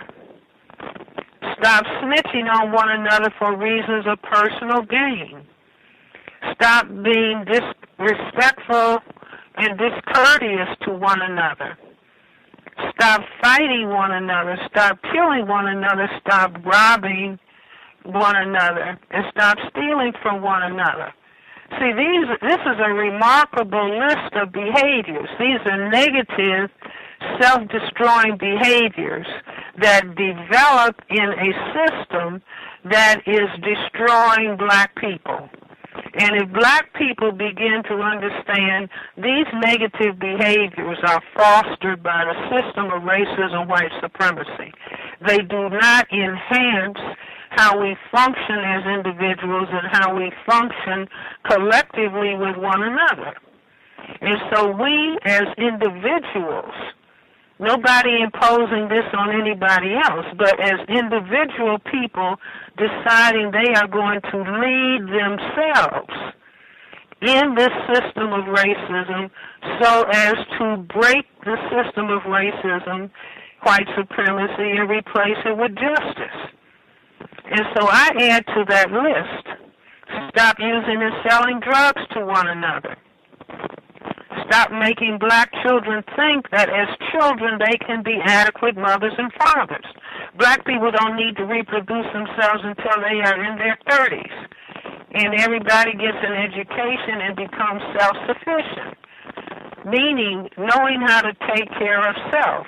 Not, revolutionizing sex. We can call this black revolutionary sex. Not playing with producing children, but taking that very seriously. Get married first. Stop throwing down trash where black people live, work, and play.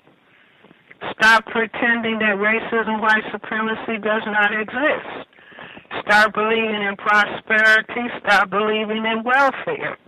Stop allowing black, brown, red, and yellow people being divided by white supremacy.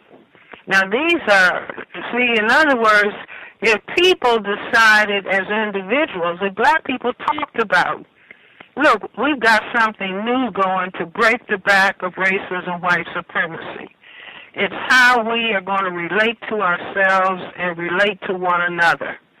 Like, you know, the biggest complaint that black people have now is all of the fighting and killing that goes on amongst black people.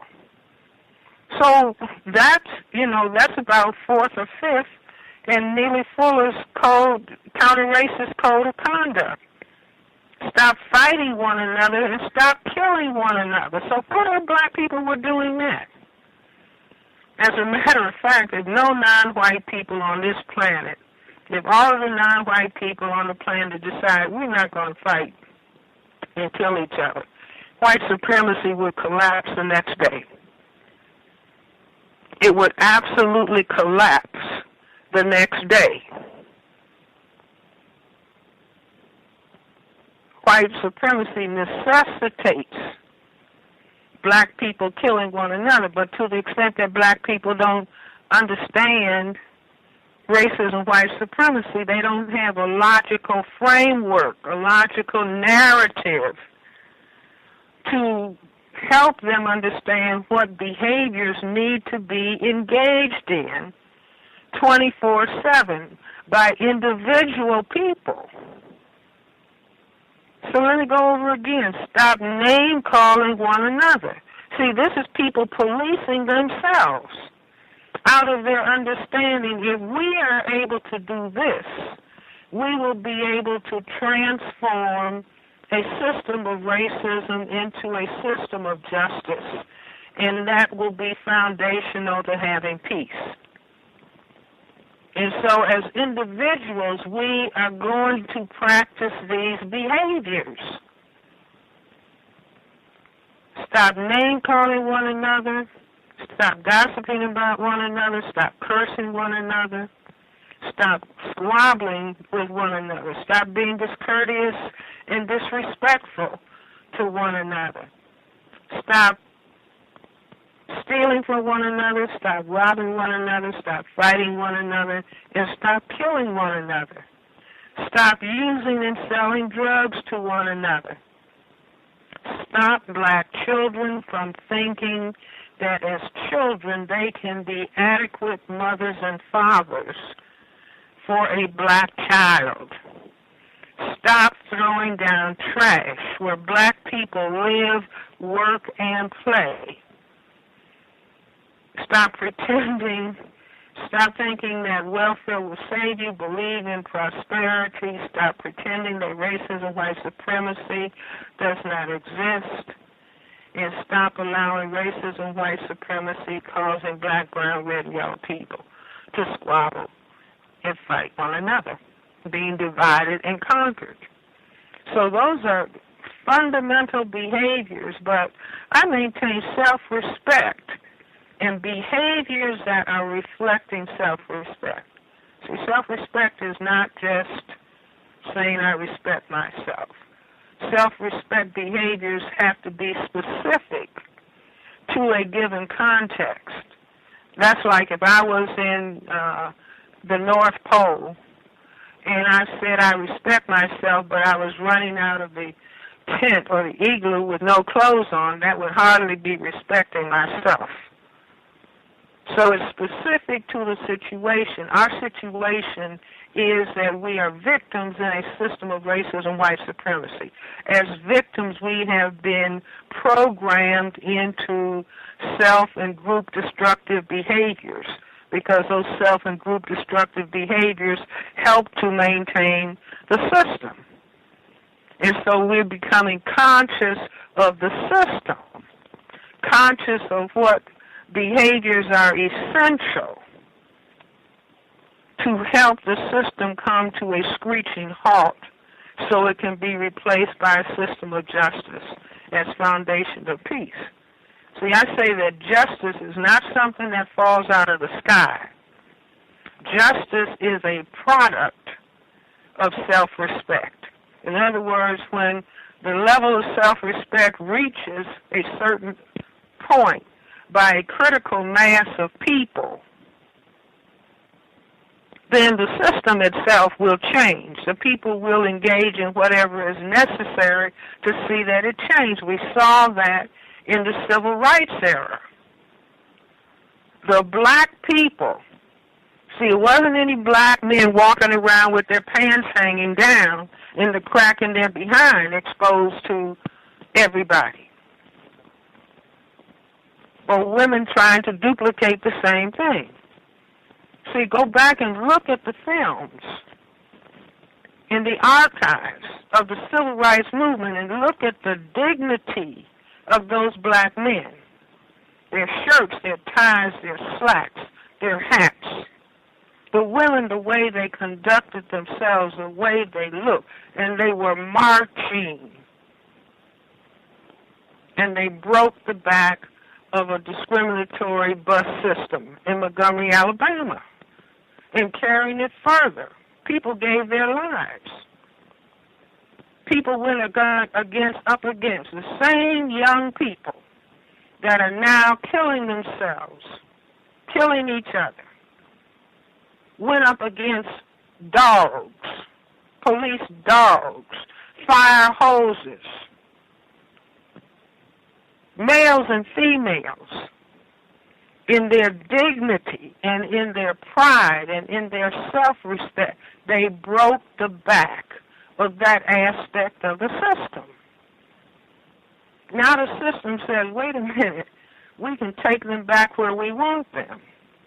We want them at the bottom of a garbage can. We want them calling themselves gangsters and thugs and bitches and hoes.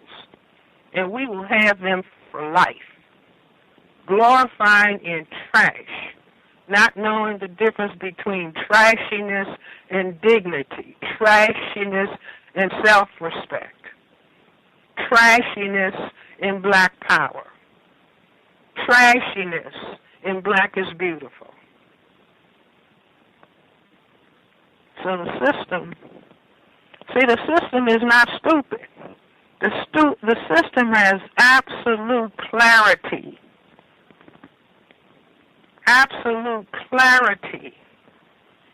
about why they need to do what they need to do by any means necessary for white genetic survival.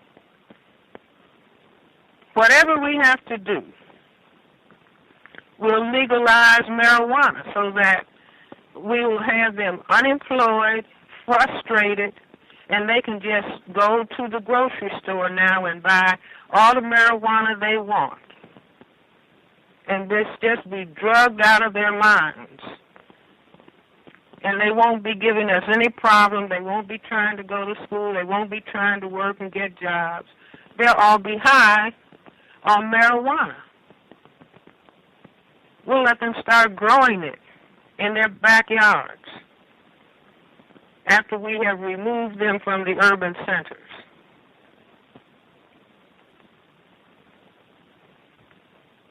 So, go back to the question. People can police themselves with their dignity and their pride and their self-respect. Before integration, you had black communities where black people said, we don't do that. We don't behave like that. Where that was dominant ethos. When black people were segregated on their own communities. Now, they couldn't go to the restaurants and they couldn't get on the public transportation, couldn't go to the hospital where white people were. But within their own communities, they had standards of conduct. No, we don't do that. Where every black adult was responsible for looking at the behavior of the young people and correcting the behavior of the young people. I mean, to this day, I can remember the older people in our community. I grew up on the south side of Chicago. And the older people in the community, and the older people in the church, and the people in the school. You see, would correct. You don't do that. We don't do that. You see, but when integration, the phase of integration where black people thought all we have to do is be able to sit on the same commode where a white person sits or go in the restaurant, and all the other aspects of behavior we don't need to think about. But again, we don't have to feel faulty. We just did not understand system of racism, white supremacy as a total system structure, and what the objective of that system was all about. Now, as I started the program saying, I am most thankful. I think the most important thing that has happened to black people in the last half century is that we have the foundation for understanding system of racism, white supremacy, what it is, and how it works. And we can begin to share that understanding with each other and building, revolutionizing our behavior, foundation of behavior, reflecting that we respect ourselves. And so therefore, how we reflect this respect for ourselves in economics and education, in prizing education, and prizing, putting a high value on reading, teaching our children to read and teaching mathematics to children, not expecting that at home any old thing can happen with the behavior of children and sending them to school and expecting a teacher to deal with 40 children who did not get behavior instruction at home. You see, but the system can control behavior, instruction in the home by removing fathers. If you unemploy men and you incarcerate men and you spend more money to incarcerate one black man, $30,000 a year, $40,000 a year, as opposed to giving that black man a job where he can earn $30,000 a year and he can support himself, support a wife, and support 2 children and pay taxes. You see, but the system, just think about it. If a system is willing to spend $30,000, $40,000, $50,000 to incarcerate one black man, the same system could, even if the government was the employer of last resort, knowing that men have to be employed to be healthy, to be mentally healthy. They have to have employment. They have to have productive work. A man has to have a job to function as a husband and a father. If people are not going to be genocided, then they have to have male and female parents so that children can grow up learning male and female role functioning. Then you have people who can survive and develop. But if you want to genocide people instead of having them thrive and develop, you will remove the men and you will begin to completely and totally distort the functioning of people. You have men being effeminized, and then that also would contribute to the genocide of a people. So these are things that, it's almost, not a lot of time to keep singing and dancing and playing and clowning. All of that has its place, but it's not. You see, we are being warred against by racism, white supremacy. And so when a war is being conducted against the people, they are not spending the bulk of their time dancing and singing and focusing on entertainment.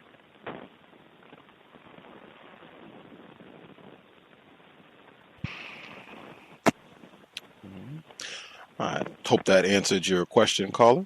I want to see if we can hit the next person who had a question. I think this is Peaches. If you had a question for Dr. Welsing, your line should be open. Did you have a question? Yes, can I be heard? Yes, ma'am. Yes. Hello to Dr. Welsing and the guests and Gus and everyone. I hope you can hear me. Dr. Welsing, I'd like to get your take on the issue of Jay-Z and the Barney's incident, about how he didn't speak out on the racial profiling and, in the stores and stuff, and then how they had a white rapper come along and talk about it and make his statements about it. And I mean, I know Jay-Z is, doesn't have any power to do anything, and he has to do what he's told. And I know a lot of people were saying that Jay-Z is a victim, that we shouldn't blame him, and that when they put the white rapper up there, that was just to confuse, the black people and everything. But I just wanted to get your take on that, please. Now, what did he say? What specifically are you referring to? I may not know. Okay, do you remember what the incident at Barney's where that young black male bought that belt for $350, right. And he was profiled, and the people in the stores called the cops, and they put their... Yeah. Mm-hmm. Okay, yeah, and anyway, Jay-Z, he is or was affiliated with Barney's, and they were supposed to have a party or something, some kind of extravaganza or something, and Jay-Z was afraid to speak out on that because he was afraid that would hamper his employment or whatever with Barney's. So he didn't say anything, but a lot of people were saying that, Jay-Z, he's a victim, and he could, he really has to do what he's told. But then the American Music Awards or some program, I don't know because I don't really watch TV, they had some white rapper. He came out and he talked about the racial profiling in the stores and the stop and so-called frisk and stuff, and people were saying that the white rapper was just brought out there just to confuse the black people, and I just wanted to get your take on that. Well, see, I would say that Jay-Z just reflects where most black people are in terms of not wanting to speak up about racism, white supremacy. In Jay-Z's case, it might be so he could maintain his relationship with Barney and the clothesline or whatever that they are going to put out with his name on it or associated with him. I don't want to speak out about racism. I don't want to damage my relationship with white people, because if I speak out about racism, then white people will get upset. And so I don't want the white people that I'm involved with to get upset. And I mean, that's the position of every black person who doesn't want to speak up about racism, white supremacy. You see what I'm saying? So his role, here's what he said, just hit the newspapers. But that goes back to what the Attorney General said. Are we a nation of cowards? Being unable to talk about this horrendous problem that has existed. I'm paraphrasing, I'm talking about a horrendous problem. The Attorney General said, we're afraid, nation of cowards being afraid to talk about racism. Racism is the big elephant in the room. See, somebody could do a survey of all the black people sitting together at Thanksgiving dinner. All the households that had a whole lot of people, if there were black people, what percentage of those dinner tables would the people have something to say about racism? What would you say? I mean, in other words, what has happened to somebody as a result of racism. I would dare say almost 99%. Meaning they're not talking about racism in the manner that I'm talking about it, but they're talking about what happened to some black person and who lost their job and what some white boss said to this or that, or talking about Trayvon Martin, or talking about who got shot. Do you see what I'm saying? Yes. Black people talk amongst themselves. It's like talking on the parking lot about what happened on the job, but not raising the issue of racism in the presence of white people. Talking about it on the quiet. Yes, ma'am, but I also want to ask you about the fact that they had this white rapper come out and speak out about racial profiling.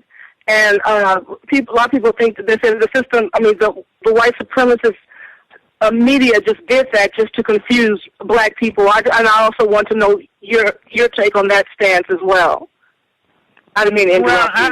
I don't know, confuse black people. Was he covering for Jay-Z? Somebody will come out and speak about racism who's white, but the black person can't, or I don't know. I didn't hear his comment, and so I don't know.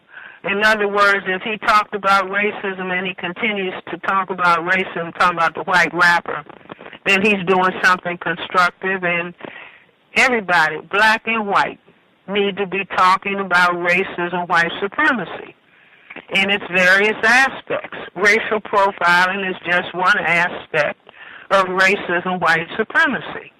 We need to be talking about the whole system. Now, whether the white rapper will talk about the whole system, I'm not depending on him. Yes. Okay. Thanks a lot, ma'am, for answering my question. I hope that in some way answers. Go ahead. Yes, it did. Thank you.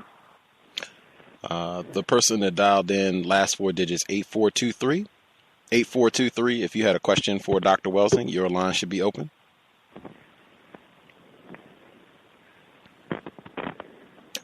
Caller, 8423, last four digits, 8423. Did you have a question for Dr. Welsing? Okay, I will assume that they are just listening. The person that dialed in, last four digits, 3434. If you had a question for Dr. Welsing, your line should be open. The person in last four digits, 3434. Let me make sure I'm getting the line. Okay, got you. 3434, your line should be open. Thank you. And this is a wonderful program. Thank you, Dr. Welsing. I've been listening to you for years. My question has to do with children in particular. I have a young 15-year-old son, and I waited until my mid-30s when I had him. And one of the questions that I have is, with respect to a curriculum or an educational system that can really help him to understand a lot of the issues that you and Dr. Many, not just you, Dr. Welsing, but also Neely Fuller and others that I've listened to over the years, and continue to listen to and read materials. I'm really struggling with trying to create a curriculum for my son in that I want him to be able to appreciate and understand fully what's going on in a way that he can absorb and digest it and appreciate it. And I remember many years ago when I was in college and I actually had the fortune of working at a black bookstore, so all of my money went to buying books. And I was reading a lot of materials, and I found that, at the age of like 18 years old, I was just very angry with what was going on and what continues to go on. I've worked on that, but when I discuss these types of issues with my son and with other young black adults, young adults, it comes out. It comes out that not that I'm angry, but they're pretty smart kids, and they're looking at what's going on, and they're very confused and concerned and upset, and I just think that we really need, and I look for your views on this, a curriculum to help us parents try to make sure that we provide them with the information, but in such a way that they can appreciate it, digest it, understand it, and not be angered by it, but maybe more so be smart and strategic about it. I look for your views on that. LeVar, would you please summarize? I'm having problems with the level going back and forth, so just summarize briefly for me, please. She said that she wanted your input on perhaps a curriculum that can be put together, or how information can be disseminated to black children or younger black people. She said that when she first started to learn about racism, that she was angry, and she said that she has worked on that so that she doesn't get angry when she talks about it or when she presents it to other black people. But she said that the children that she speaks with, that they get angry. She said that they're not stupid, that they understand, they see things that are happening and they get angry. And she said that she was wanting your view on how the information can be presented so that they can be productive and function in a manner that's not causing them problems without just getting angry about racism. I would say that, I think that black adults have to take the first major steps. And in other words, if the adults say, I must understand racism, white supremacy, exactly what it is and how it works. And I am going to figure out what do I need to do to combat racism, white supremacy. And then so that the adult is involving him or herself in the struggle to end racism, white supremacy. You see, in other words, when a person starts thinking, oh, this is what racism is, and then the brain will, okay, well, then this is what I am going to decide to do about it. If I'm sitting and waiting for somebody else to think what to do about it, then I begin to feel helpless, as opposed to, well, wait a minute, I don't know, for example, so that adults can say to children, look, what you need to do, you are wonderful children, you are smart, you are second to none. So what we're going to do is, first stage, we're going to make certain that we take school seriously. We're going to study and take learning very seriously. Do you see what I'm saying? So, and also, building children's self-esteem about who they are, what they are. This is the history. People can go back. I was listening to someone talk about the continent of Africa the other day and saying that Africa is larger than Europe, China, India, and the United States combined. I listened to a 8 or 9-year-old black child on the internet.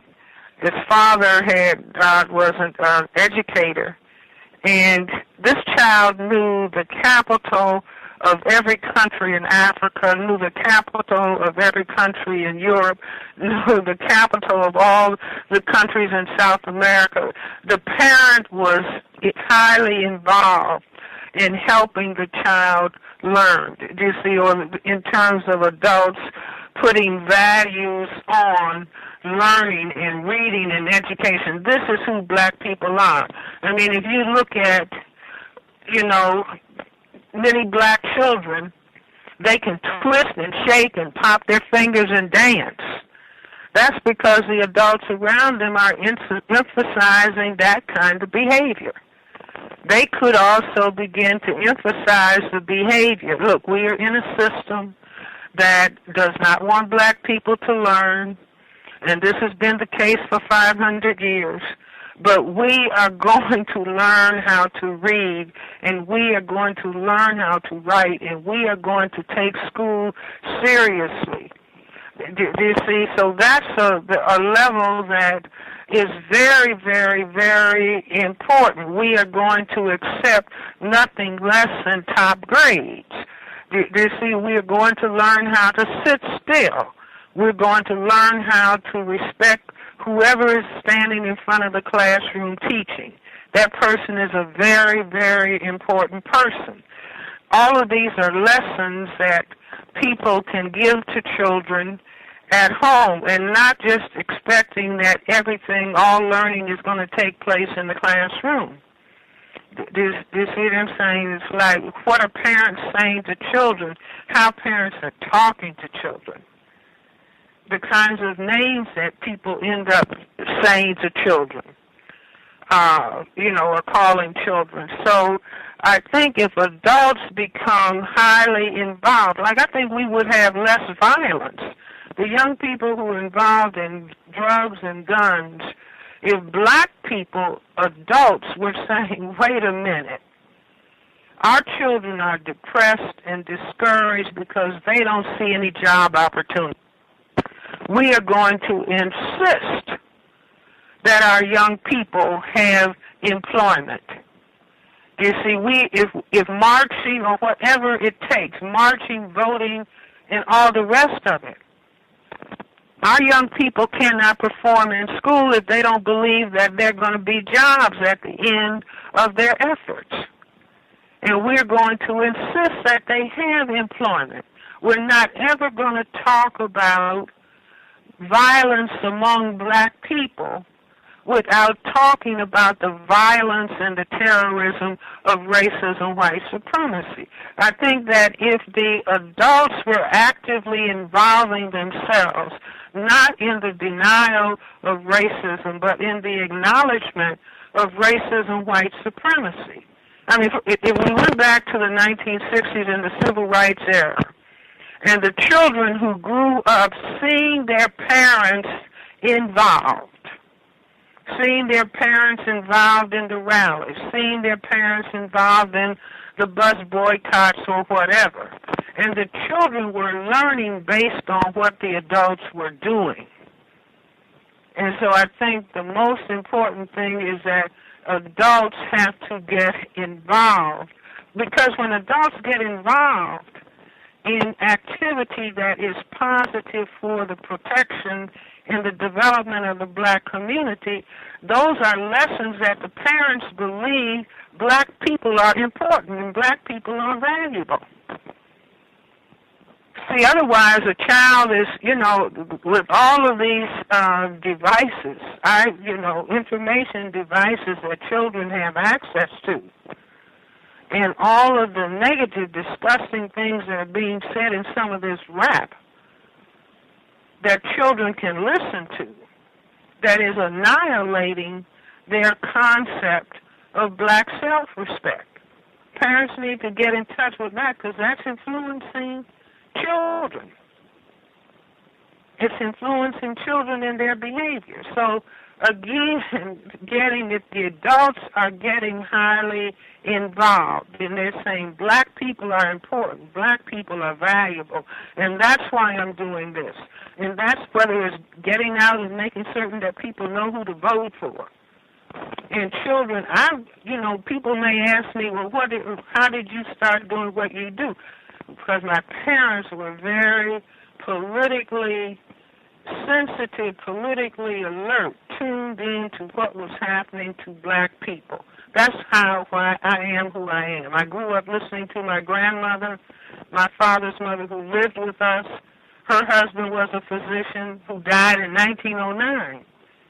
But when she was in her home raising us with my parents, she would say, your grandfather was a race man. He was a physician, but he was a race man. He prioritized the well-being of black people collectively and politically. And so that's why I end up doing what I'm doing. Or seeing my parents read, and the importance of books. My father used to, talk to us about, don't bend the book back in that manner. Treat the book with respect. And there are hundreds of books all over the house. And so I have hundreds of books all over my house. So what are the parents doing has a very important, is a very important lesson to children. What they think about themselves, what they feel about themselves, what they think is important. You know, my parents, you know, I'm just reflecting back on it as we were talking. It was more important to my parents about what was happening to black people as a collective than having to buy a new car every 2 years. So my car is 20-something years old, about, you know, some big number. Because what did they say? What did they teach as being important? What did they want us to think about ourselves in relationship to the larger society? So what I think that, you know, it's not only what happens in the individual house, the people who attend churches, what are they trying to influence their church to think about and talk about in relationship to the children? Do you see, are they just talking about prosperity, or are they talking about we need to have dynamic programs going on here that make certain that every child that attends this church knows how to read and knows mathematics?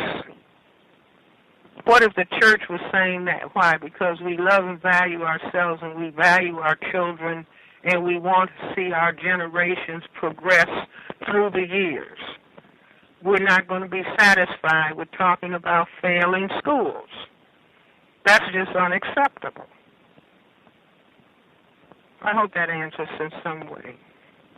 Oh, it really did, and thank you, Gus, for streamlining that question for me. I did have one other question real quick, and that is, I'm curious as to, I listened to everything that you've said this evening, and in some respects the picture seems bleak.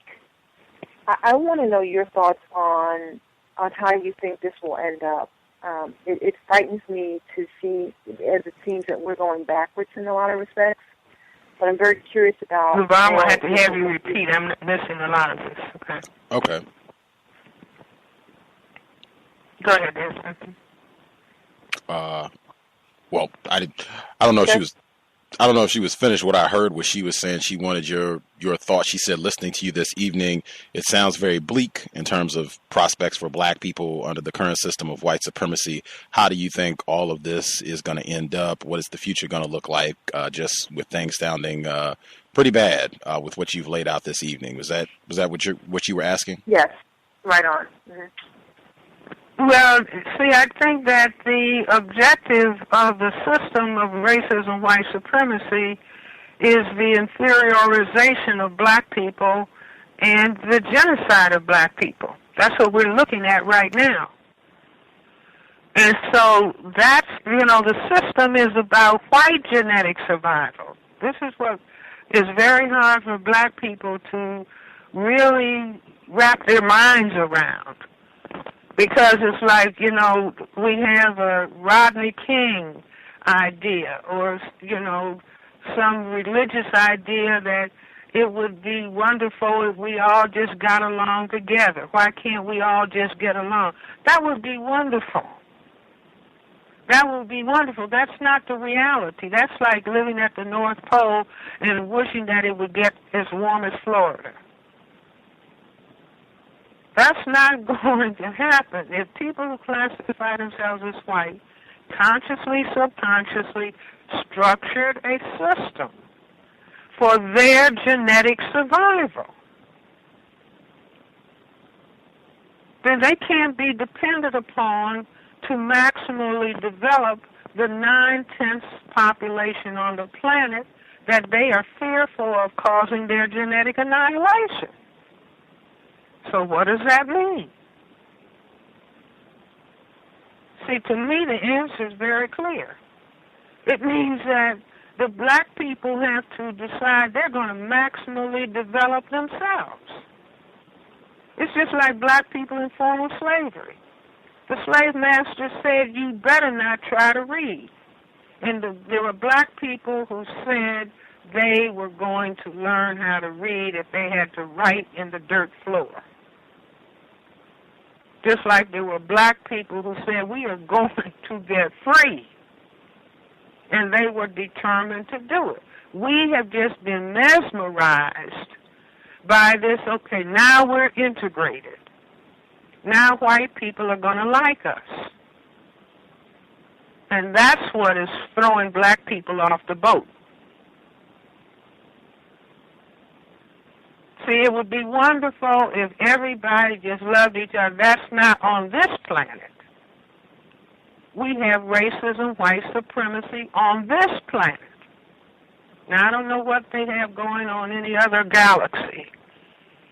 But on this planet, and this is why the Attorney General, are we a nation of cowards? Being unable to talk about reality.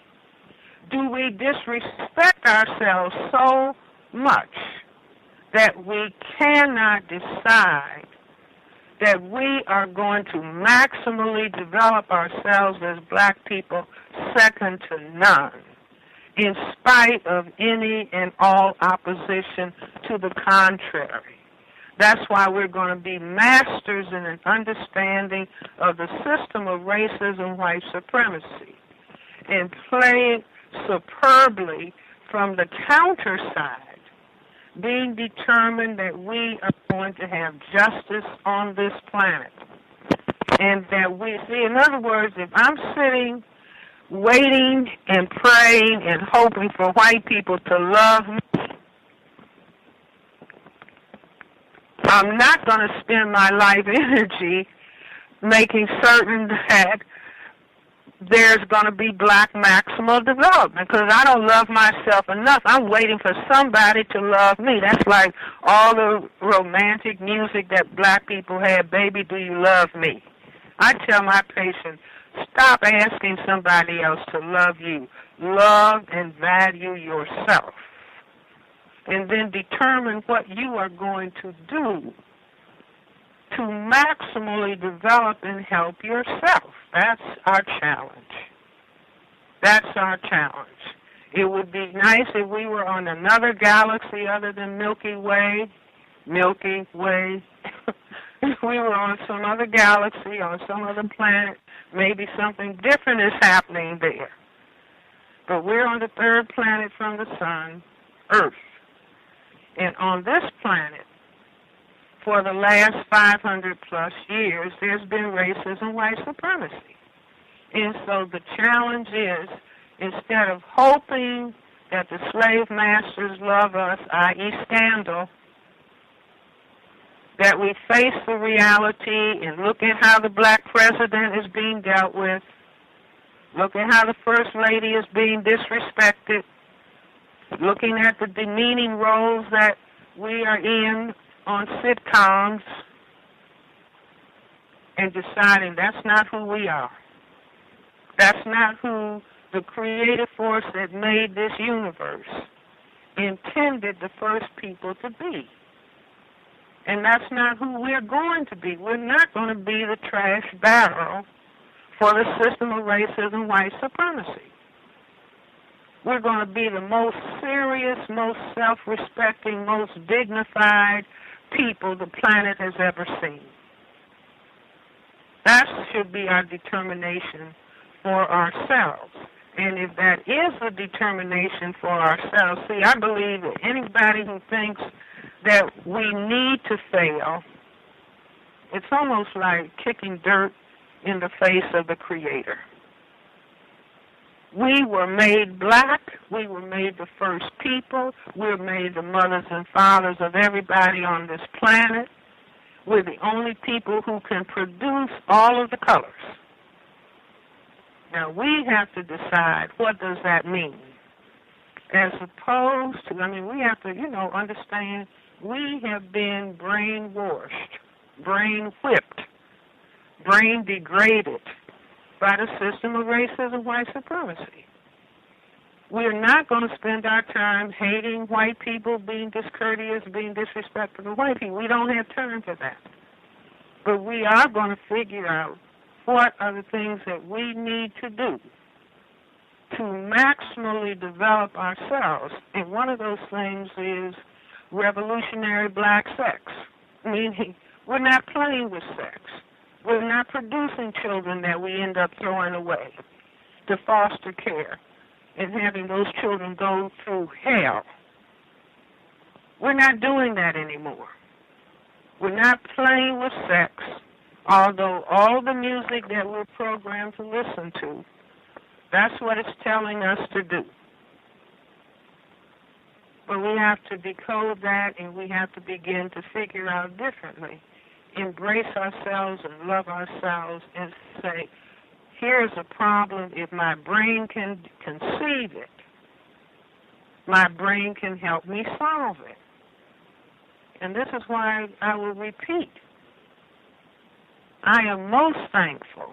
We're not where we were, not understanding racism, white supremacy as a system, and just hoping, why can't we all get along? No, now we can understand why we have this big, terrible, terroristic monstrosity of racism, white supremacy that is in our midst. We can understand what it is, why it exists, and now we can begin to do something about it.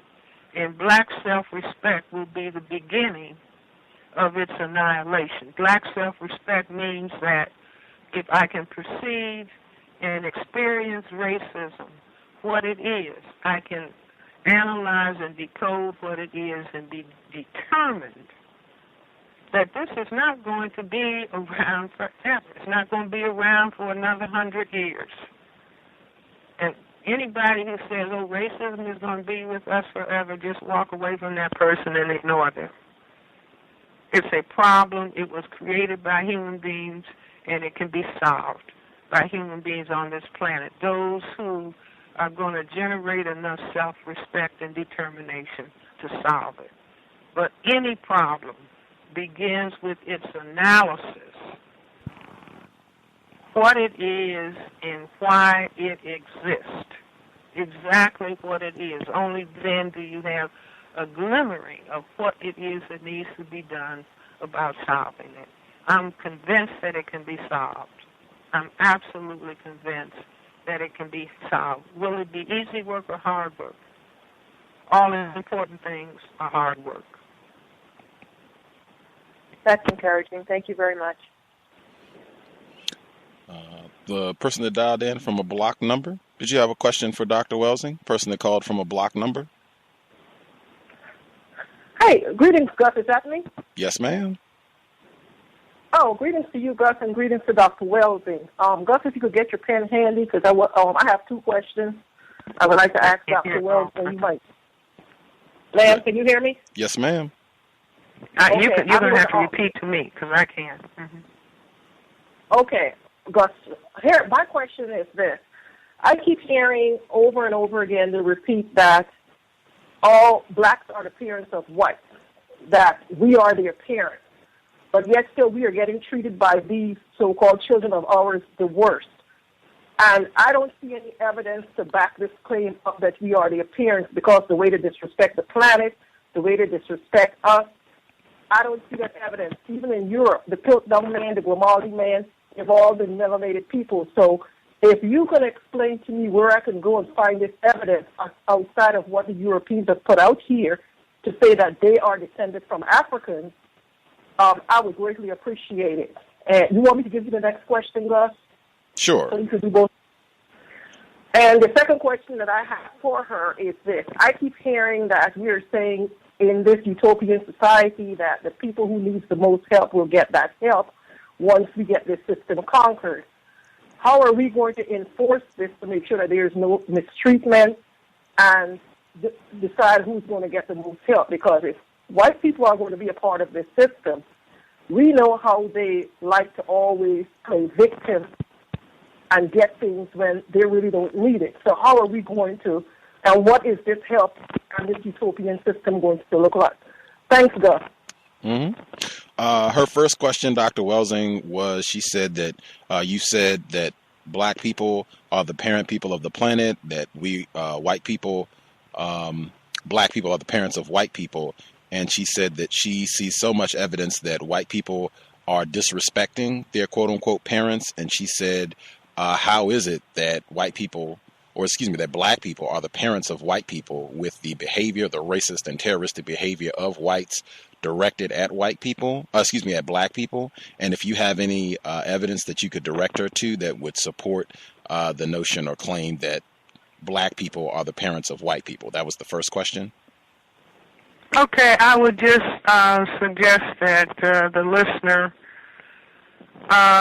just go to the current data of anthropologists and paleontologists and the people who have recognized and that black people are the first people on the planet. That this is not something that is in dispute by the majority of workers in this area. Human life began on the continent of Africa. The first people were black. Black people can give birth to albino mutants, and that's the beginning of white people. So, she can go and, read the literature, read what is being recently written about and talked about. White people cannot produce all of the colors of people. White people can only produce white people.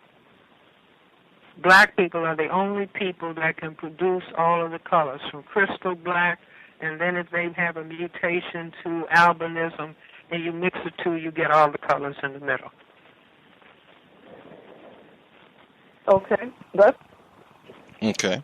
The second question was the definition of justice that Mr. Fuller gives, that no one being mistreated and the people who need the most help will get the most help.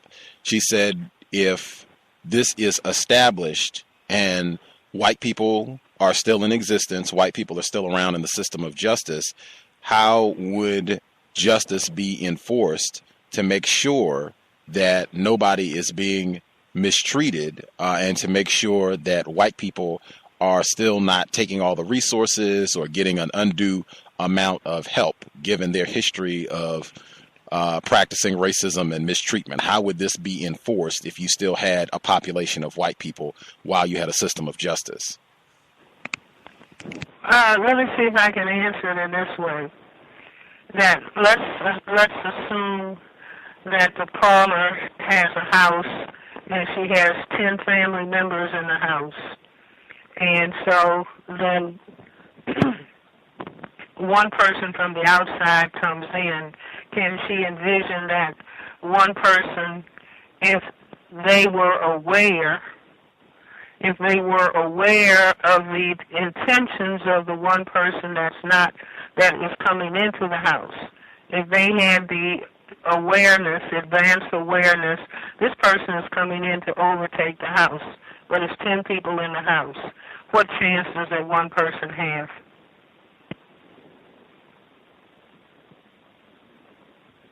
That's the question. Do you see? Now, on the other hand, if the 10 people who are in the house do not have any understanding of the one person who seeks to come into the house, and the people who are in the house, let's say, for some reason, they don't like themselves, and they don't like each other. And so they can, when the one person comes in, the one person who comes in doesn't look like them, and so they don't like themselves. So the one person comes in, and the one person is quite skillful. I can divide these 10 people. I can make them start fighting each other, and I will come in and I will tell every other person, the other person next to them is trying to harm them. And so then the 10 people all start fighting each other, and the one person can come in and take over the house. But in that case, then we... So then when 9/10 of the people on the planet are people, non-white people. So at this point in time, the 1/10 white people on the planet have poisoned. They've gone all around the world with their missionaries and taught that having color is ugly and that white is pure and beautiful. And so they successfully were able to program the thinking of the 9/10 of people as they conquered them. And so they also inoculated their thinking so that everybody hates themselves and wish they were white. That's where we are right now. So the majority of people of color are going around trying to bleach their skin, put yellow wigs on their head, et cetera, et cetera. That's what the 9/10ths are doing right now. And so they're willing to fight each other and kill each other. But if the 9/10ths ever started respecting themselves, and that potentiality is always there, they could start respecting themselves and understanding the 1/10. And so then if they decide they're not going to spend time hating the 1/10, but they are going to understand who the 1/10 are and what their pattern of reasoning is, in spite of how they initially present themselves. Like there's a saying, beware of Greeks bearing gifts.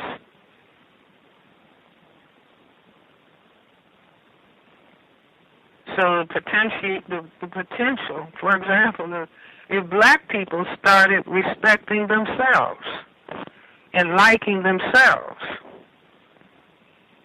instead of calling themselves niggers and bitches and hoes and gangsters and thugs and dogs, if black people started thinking they are black and beautiful, black pride, black power, black dignity, black discipline, black self-respect,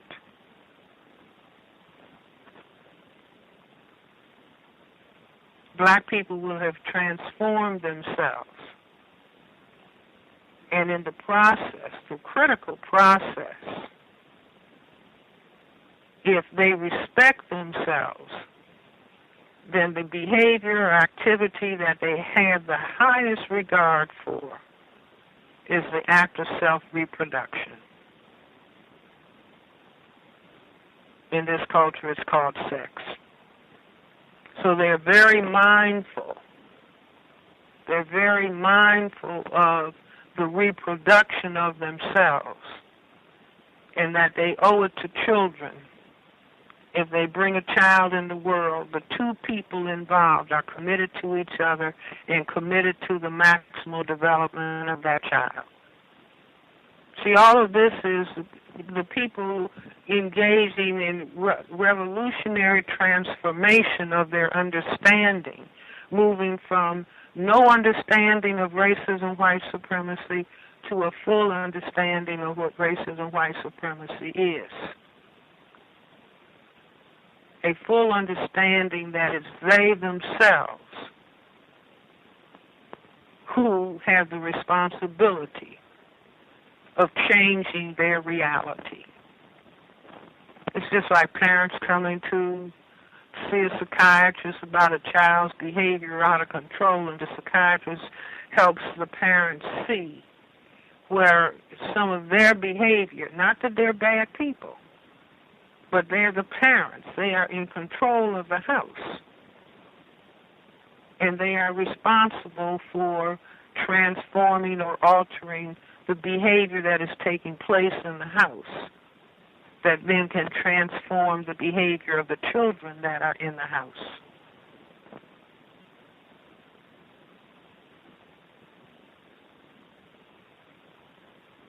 That's what I see. I hope that answered your questions, 404. The person that dialed in 4586, did you have a question for Dr. Welsing? 4586? Yeah, man, I actually was trying to get on earlier, but I'm at work now, but I don't think I'm gonna be able to ask. I'm at work, so let me see. Let me go real quick. Yeah, Dr. Wilson, my question was, if you cannot have racism without racism and white supremacy without white supremacy, can you eliminate white supremacy without eliminating white supremacists? Can you repeat that, Lafayette? Yes, ma'am. He said, if you can't have racism without racists, can you eliminate the system of white supremacy without eliminating white people? No, the racism, white supremacy is the behavior of white people. And let's say, for example, let's say there are a group of 10 friends, and they socialize together. And one of the people in the group is a thief. The people initially do not know who the thief is. But every time they get together, somebody comes up with something that's missing. Once the thief has been identified, meaning the behavior of the particular person has been identified, the person with the behavior, what their tendency is, and they don't seem to be able to stop themselves. And so then the 9 people share amongst themselves. You know, X is stealing. Every time we get together, X is finding one or another way to steal from one of us. So then everybody becomes aware of who the person with the destructive behavior is. And so then that person comes together with the other people, but everybody is in a state of awareness. They don't even have to tell the person not to come anymore. Everybody is just aware and on guard. So that person who had this tendency, somebody is always closely observing. Just like they're doing with Iran and developing, whether they're developing any nuclear weapons. That person is always under observation. So they know who the person is, and so they just are mindful. The person is in check because everybody sees who they are. They can no longer deceive the other people. And so you have a completely different situation. And as a matter of fact, the people just might say, X, we know who you are. We understand what your tendencies are. And so we are all alert. And chances are maybe that person will remove themselves. But that doesn't mean that the people are not continuing to be mindful of their tendencies.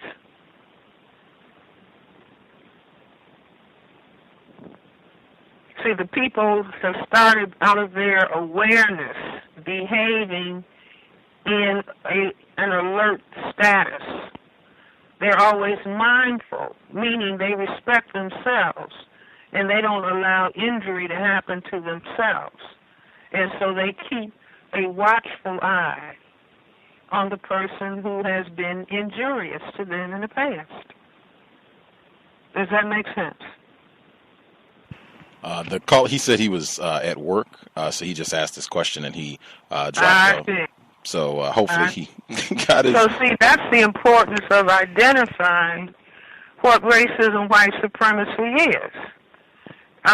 You know, like most black people who are on jobs, if you ask them, are they being promoted in the same way that white people are being promoted? Do they have the same salary? Do they have, the same opportunity for advancement? They're going to tell you no. Absolutely. Hear that all the time.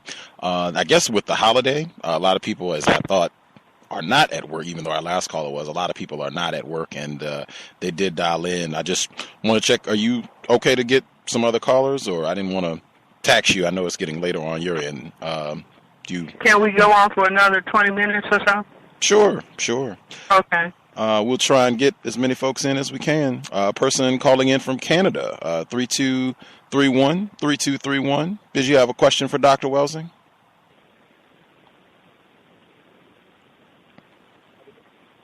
Caller, last 4 digits, 3231. Did you have a question for Dr. Welsing? Can I be heard? Yes, sir.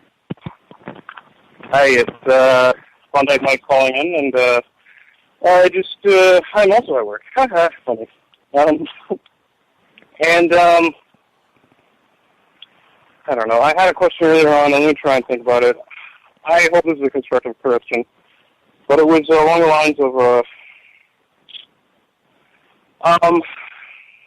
It seems like there is an effort to make black people, non-white people, come across as the aggressors in this whole struggle of racism and everything, and also to paint us as violence and all that jazz.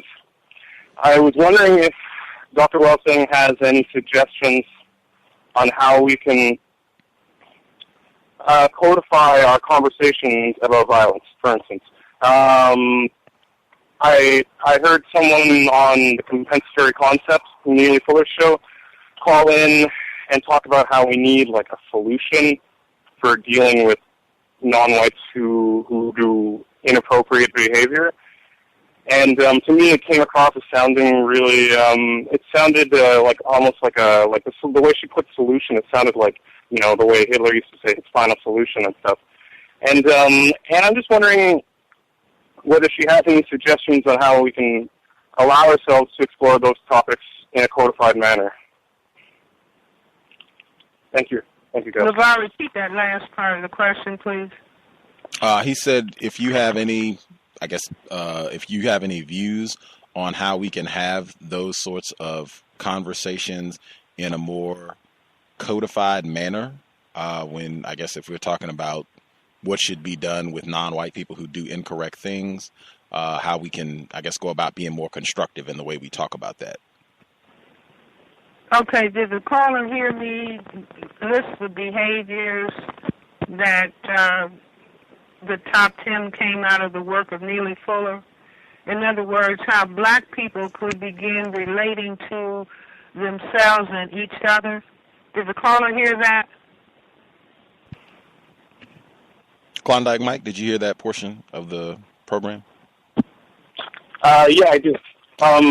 My question is more specifically because we as black people, non-white people, we have to be able to talk about the possibility of violence being inflicted on us and also using violence in order to defend ourselves.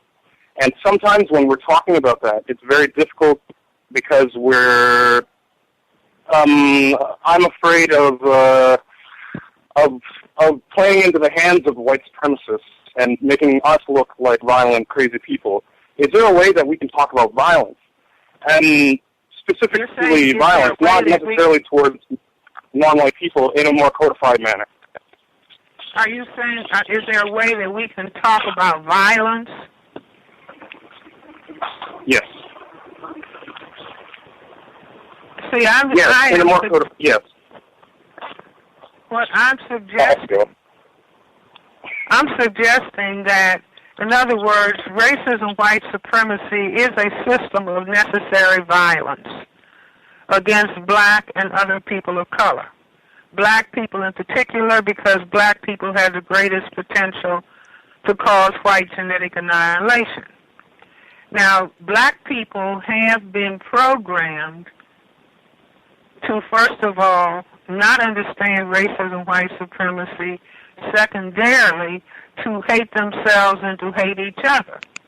And this is important. In other words, if a minority wants to control a majority, they do it by dividing and conquering. Black people have been divided and conquered, and they have been imposed on them black self-hatred, color sickness, hair sickness, feature sickness. All of these things help to maintain racism, white supremacy. And so if you're just stuck on what you consider to be violence, it's like the system of racism, white supremacy, I maintain, I'm not contradicting anything that Neely Fuller has to say. I'm sharing my view.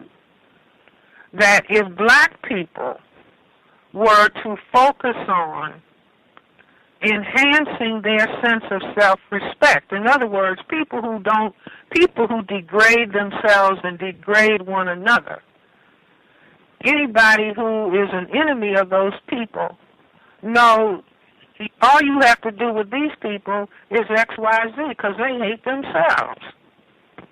They demean and degrade themselves. that is causing their defeat. So all we have to do is keep fueling that and enhancing that, because we have made them weak, and they have taken over making themselves weak.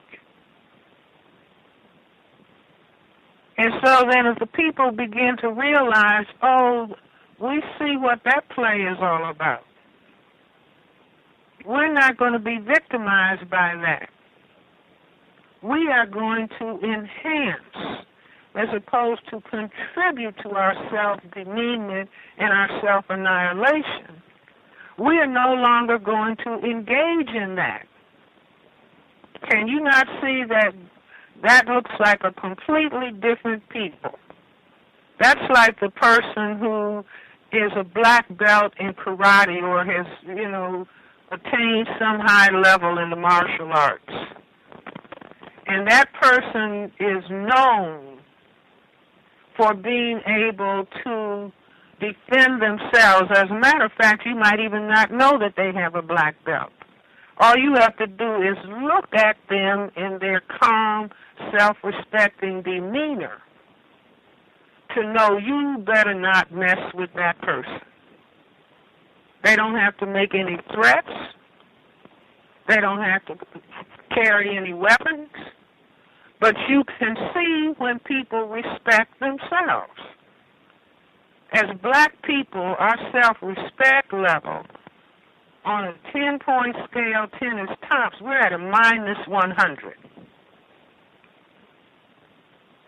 We can be demeaned and degraded, and we don't even have a clue that that is what's happening. Somebody can pay us, and we'll call ourselves bitches and hoes and gangsters and thugs and dogs and talk about each other. Men talking in a demeaning way about women. See, whenever that happens, the man is talking about his own mother. And that means he has no manhood. So when we begin to understand the methodology, and we can counter by our determination to respect ourselves and respect one another, we become another entity. See, perhaps that's why so many people are comfortable using the word nigger. That means having become nothing. Having become nothing. But that can, again, with understanding, that can be changed.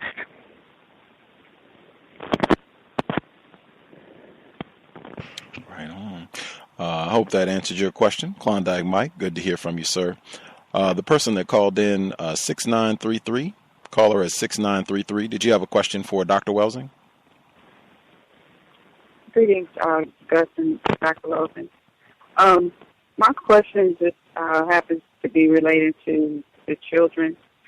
I live in Texas, and I live in one of the major cities out here. However, I work about 20 miles outside of the major city. And I have an opportunity to work with school-age children between the ages of 5 and 17. And what I've noticed is like a phenomenon out in this area where it is encouraged that non-white persons marry or date and have sexual intercourse with white persons. And it's all like very normal. So me coming from the major city and seeing this behavior to me is very odd. But out here, I'm working right now. No one really even pays attention. It's just normal. So I see these kids a lot, and I notice that some of them look confused when they have one black parent and one non-white parent and one white parent, and they just don't seem like they fit in. And you can see on their faces that they're depressed in a sense because they don't know how to fit in, and I don't know how to communicate with these kids. And so that's just my question. 2 questions actually. how do you even communicate with these kids who might be, or children who might feel like they don't fit in? And two, what do you think is the reason that it's being encouraged for white persons to marry and date and have offspring with non-white persons? And I'll leave my line. Well, in a system of racism, white supremacy, white and non-white people are not on an equal status. The non-white person is the person who becomes confused and further alienated from being a non-white person. And so, in other words, it's like doing psychological neutralization of the non-white person, because they are still in a system of white supremacy. And the offspring from these unions is a very confused person, and it would be difficult for the person to avoid. Now, they're non-white because that's the dominant genetic material. You can look at them and see they're not white. But the person is, all of this is taking place in the system of racism, white supremacy. So a child in this power construct where white is in power, that non-white child is quietly wishing, if it hadn't been for the non-white parent, I could be all white. Do you understand what I'm saying? So they are really kind of unhappy with themselves. I recently saw an article that was talking about mixed-race children. White and mixed-race children use more drugs and alcohol than blacks, black children of comparable ages. So that the non-white offspring, in other words, if someone like myself is saying racism has to do with fear of white genetic annihilation, and it looks as though when you see whites and non-whites getting married, that can't be true, that there's a fear of genetic annihilation. Well, there is a fear of genetic annihilation, but whites are getting ready to be a minority in this area of the world. And so you are really producing people who look non-white, but they don't like being non-white. And they basically long to be white. That's why the offspring, the children of mixed race, they're confused because they really are not accepted by whites as being white.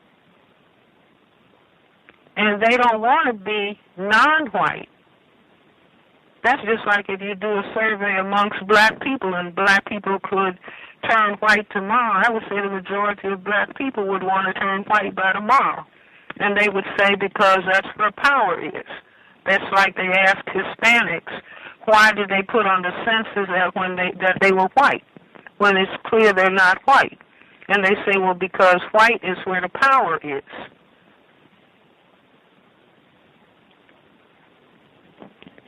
Does that in any way answer? No. Hello? She said she was going to mute her line. Yes, it does answer the question. It does answer the question. It does answer the question. I just had a concern of how to communicate with these children, because it's very much so practiced there. The mothers, you have generations of persons who have at least one white parent and one non-white parent out in this area, and it's very odd for me coming from the major city. But it's practiced so much that no one even pays attention. No one looks back and just pays attention and stare a little bit. They don't do it in this area. So it was something new to me, very new. So, yeah, so you did answer my question. Hello? She said that you did answer her question. So Okay, and I would just say this. See, let's say if an adult person is working with children, I would say all children. It's like you relate to them with respect. Do you see, when I was training in child psychiatry, they used to say, oh, Frances can get all the children well. She holds the hands of all the children. Why? Treat children with respect, regardless as to their color. Treat them with respect. Do you see? But not make differences. Sometimes black people are in a situation where they're working with white and black children and they feel it necessary to be nicer to the white children than they're being to the black children. That's a mistake. They should treat all children with justice and with respect.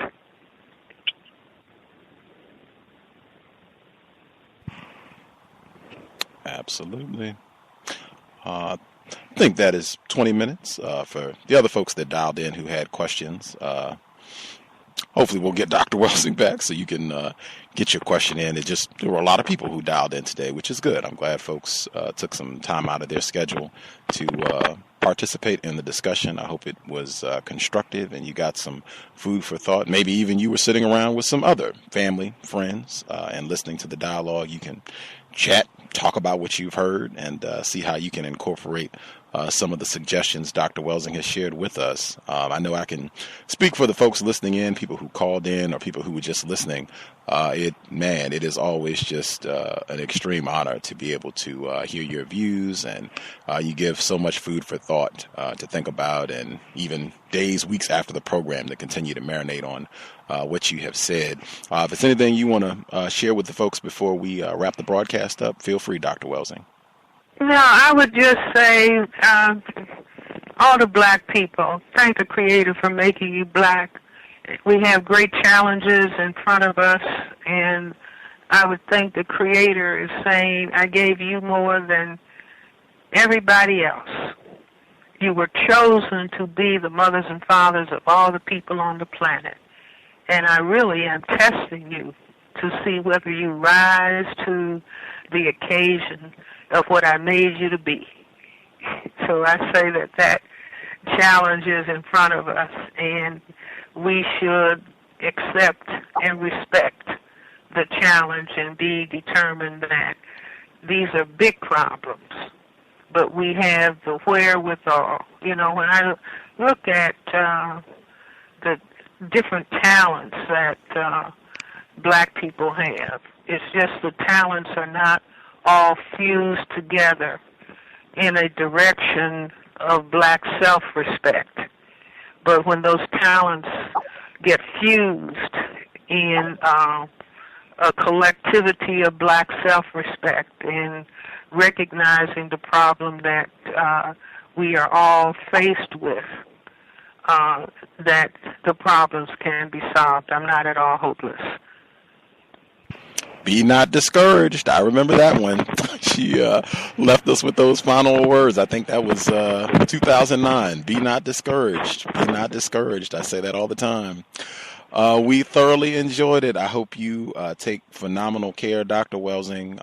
Continue the outstanding work that you are doing, and we will definitely look forward to being in touch with you soon. I think another one of your refrains I'll leave the folks with: reading is more important than watching television. You say that all the time. Reading is more important than watching television. Now, let me just say this in closing. I heard this recently.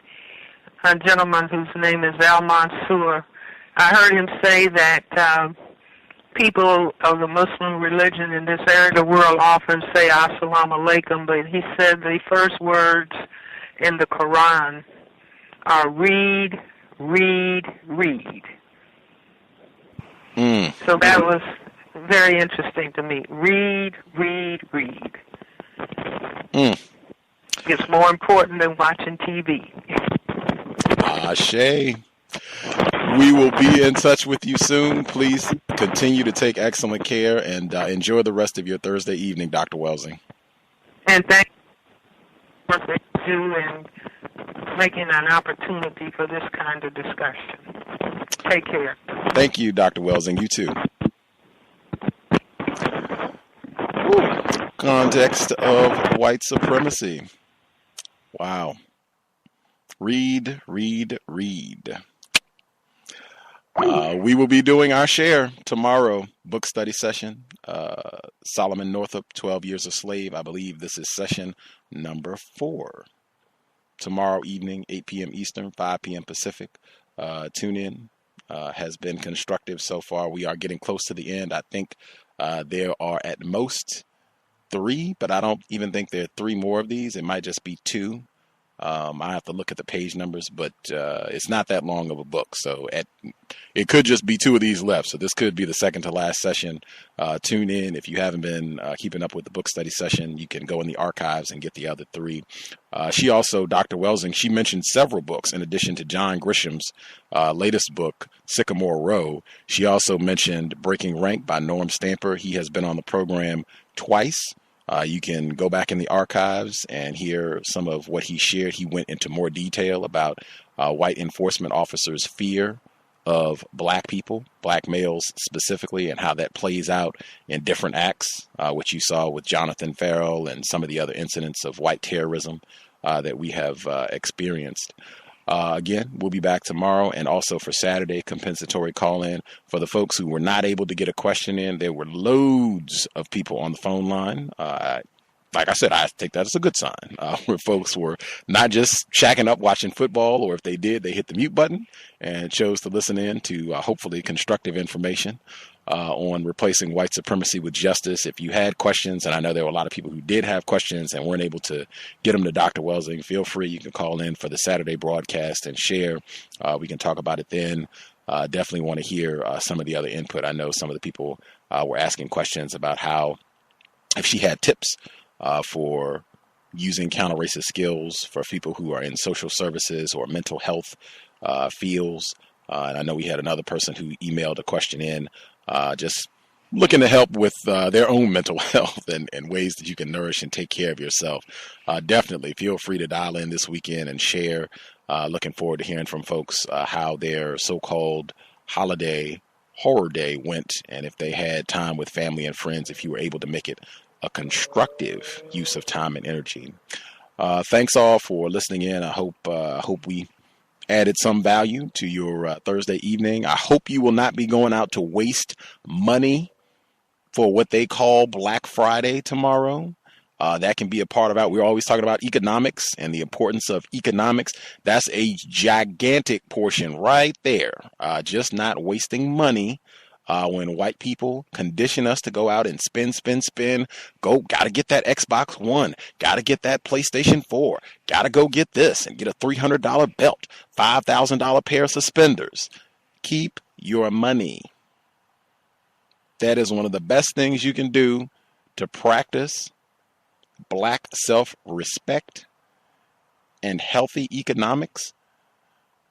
Do not spend a quarter tomorrow on nothing unless it's something that you needed anyway. We shouldn't be participating in any of these holidays and enriching white terrorists. Stay away from the malls, stay away from the shopping centers, all of that. If you have the day off, look to do something constructive with your family and friends. Do some reading. Go to the library if it's open. See if you can get some books. Do some John Grisham, Sycamore Road, great book about racism. Do some studying with your time off, or get some exercise. Do some meditating. Do something that will be helpful for you and people that you care about. Keep your wallet under lock and key. Read. To the Creator, we thank you for allowing Dr. Welsing to spend time with us this evening. Thoroughly enjoyed hearing the information, and we just ask that you help us to incorporate whatever each of us individually thinks makes sense, thinks would be helpful in us becoming better individually, better at countering racism, white supremacy, and closer to achieving the ultimate status, universal man, universal woman. Help us to be patient with other victims of racism. Help us to be patient with ourselves. Ashe. It has been time. Replace white supremacy with justice as soon as possible. Context of white supremacy signing out. Thanks all for tuning in. I'm a victim, brother. No problem. You're a victim. I'm a victim of 400 years of conditioning. Shut up. The man has programmed my conditioning. Even my conditioning has been conditioned.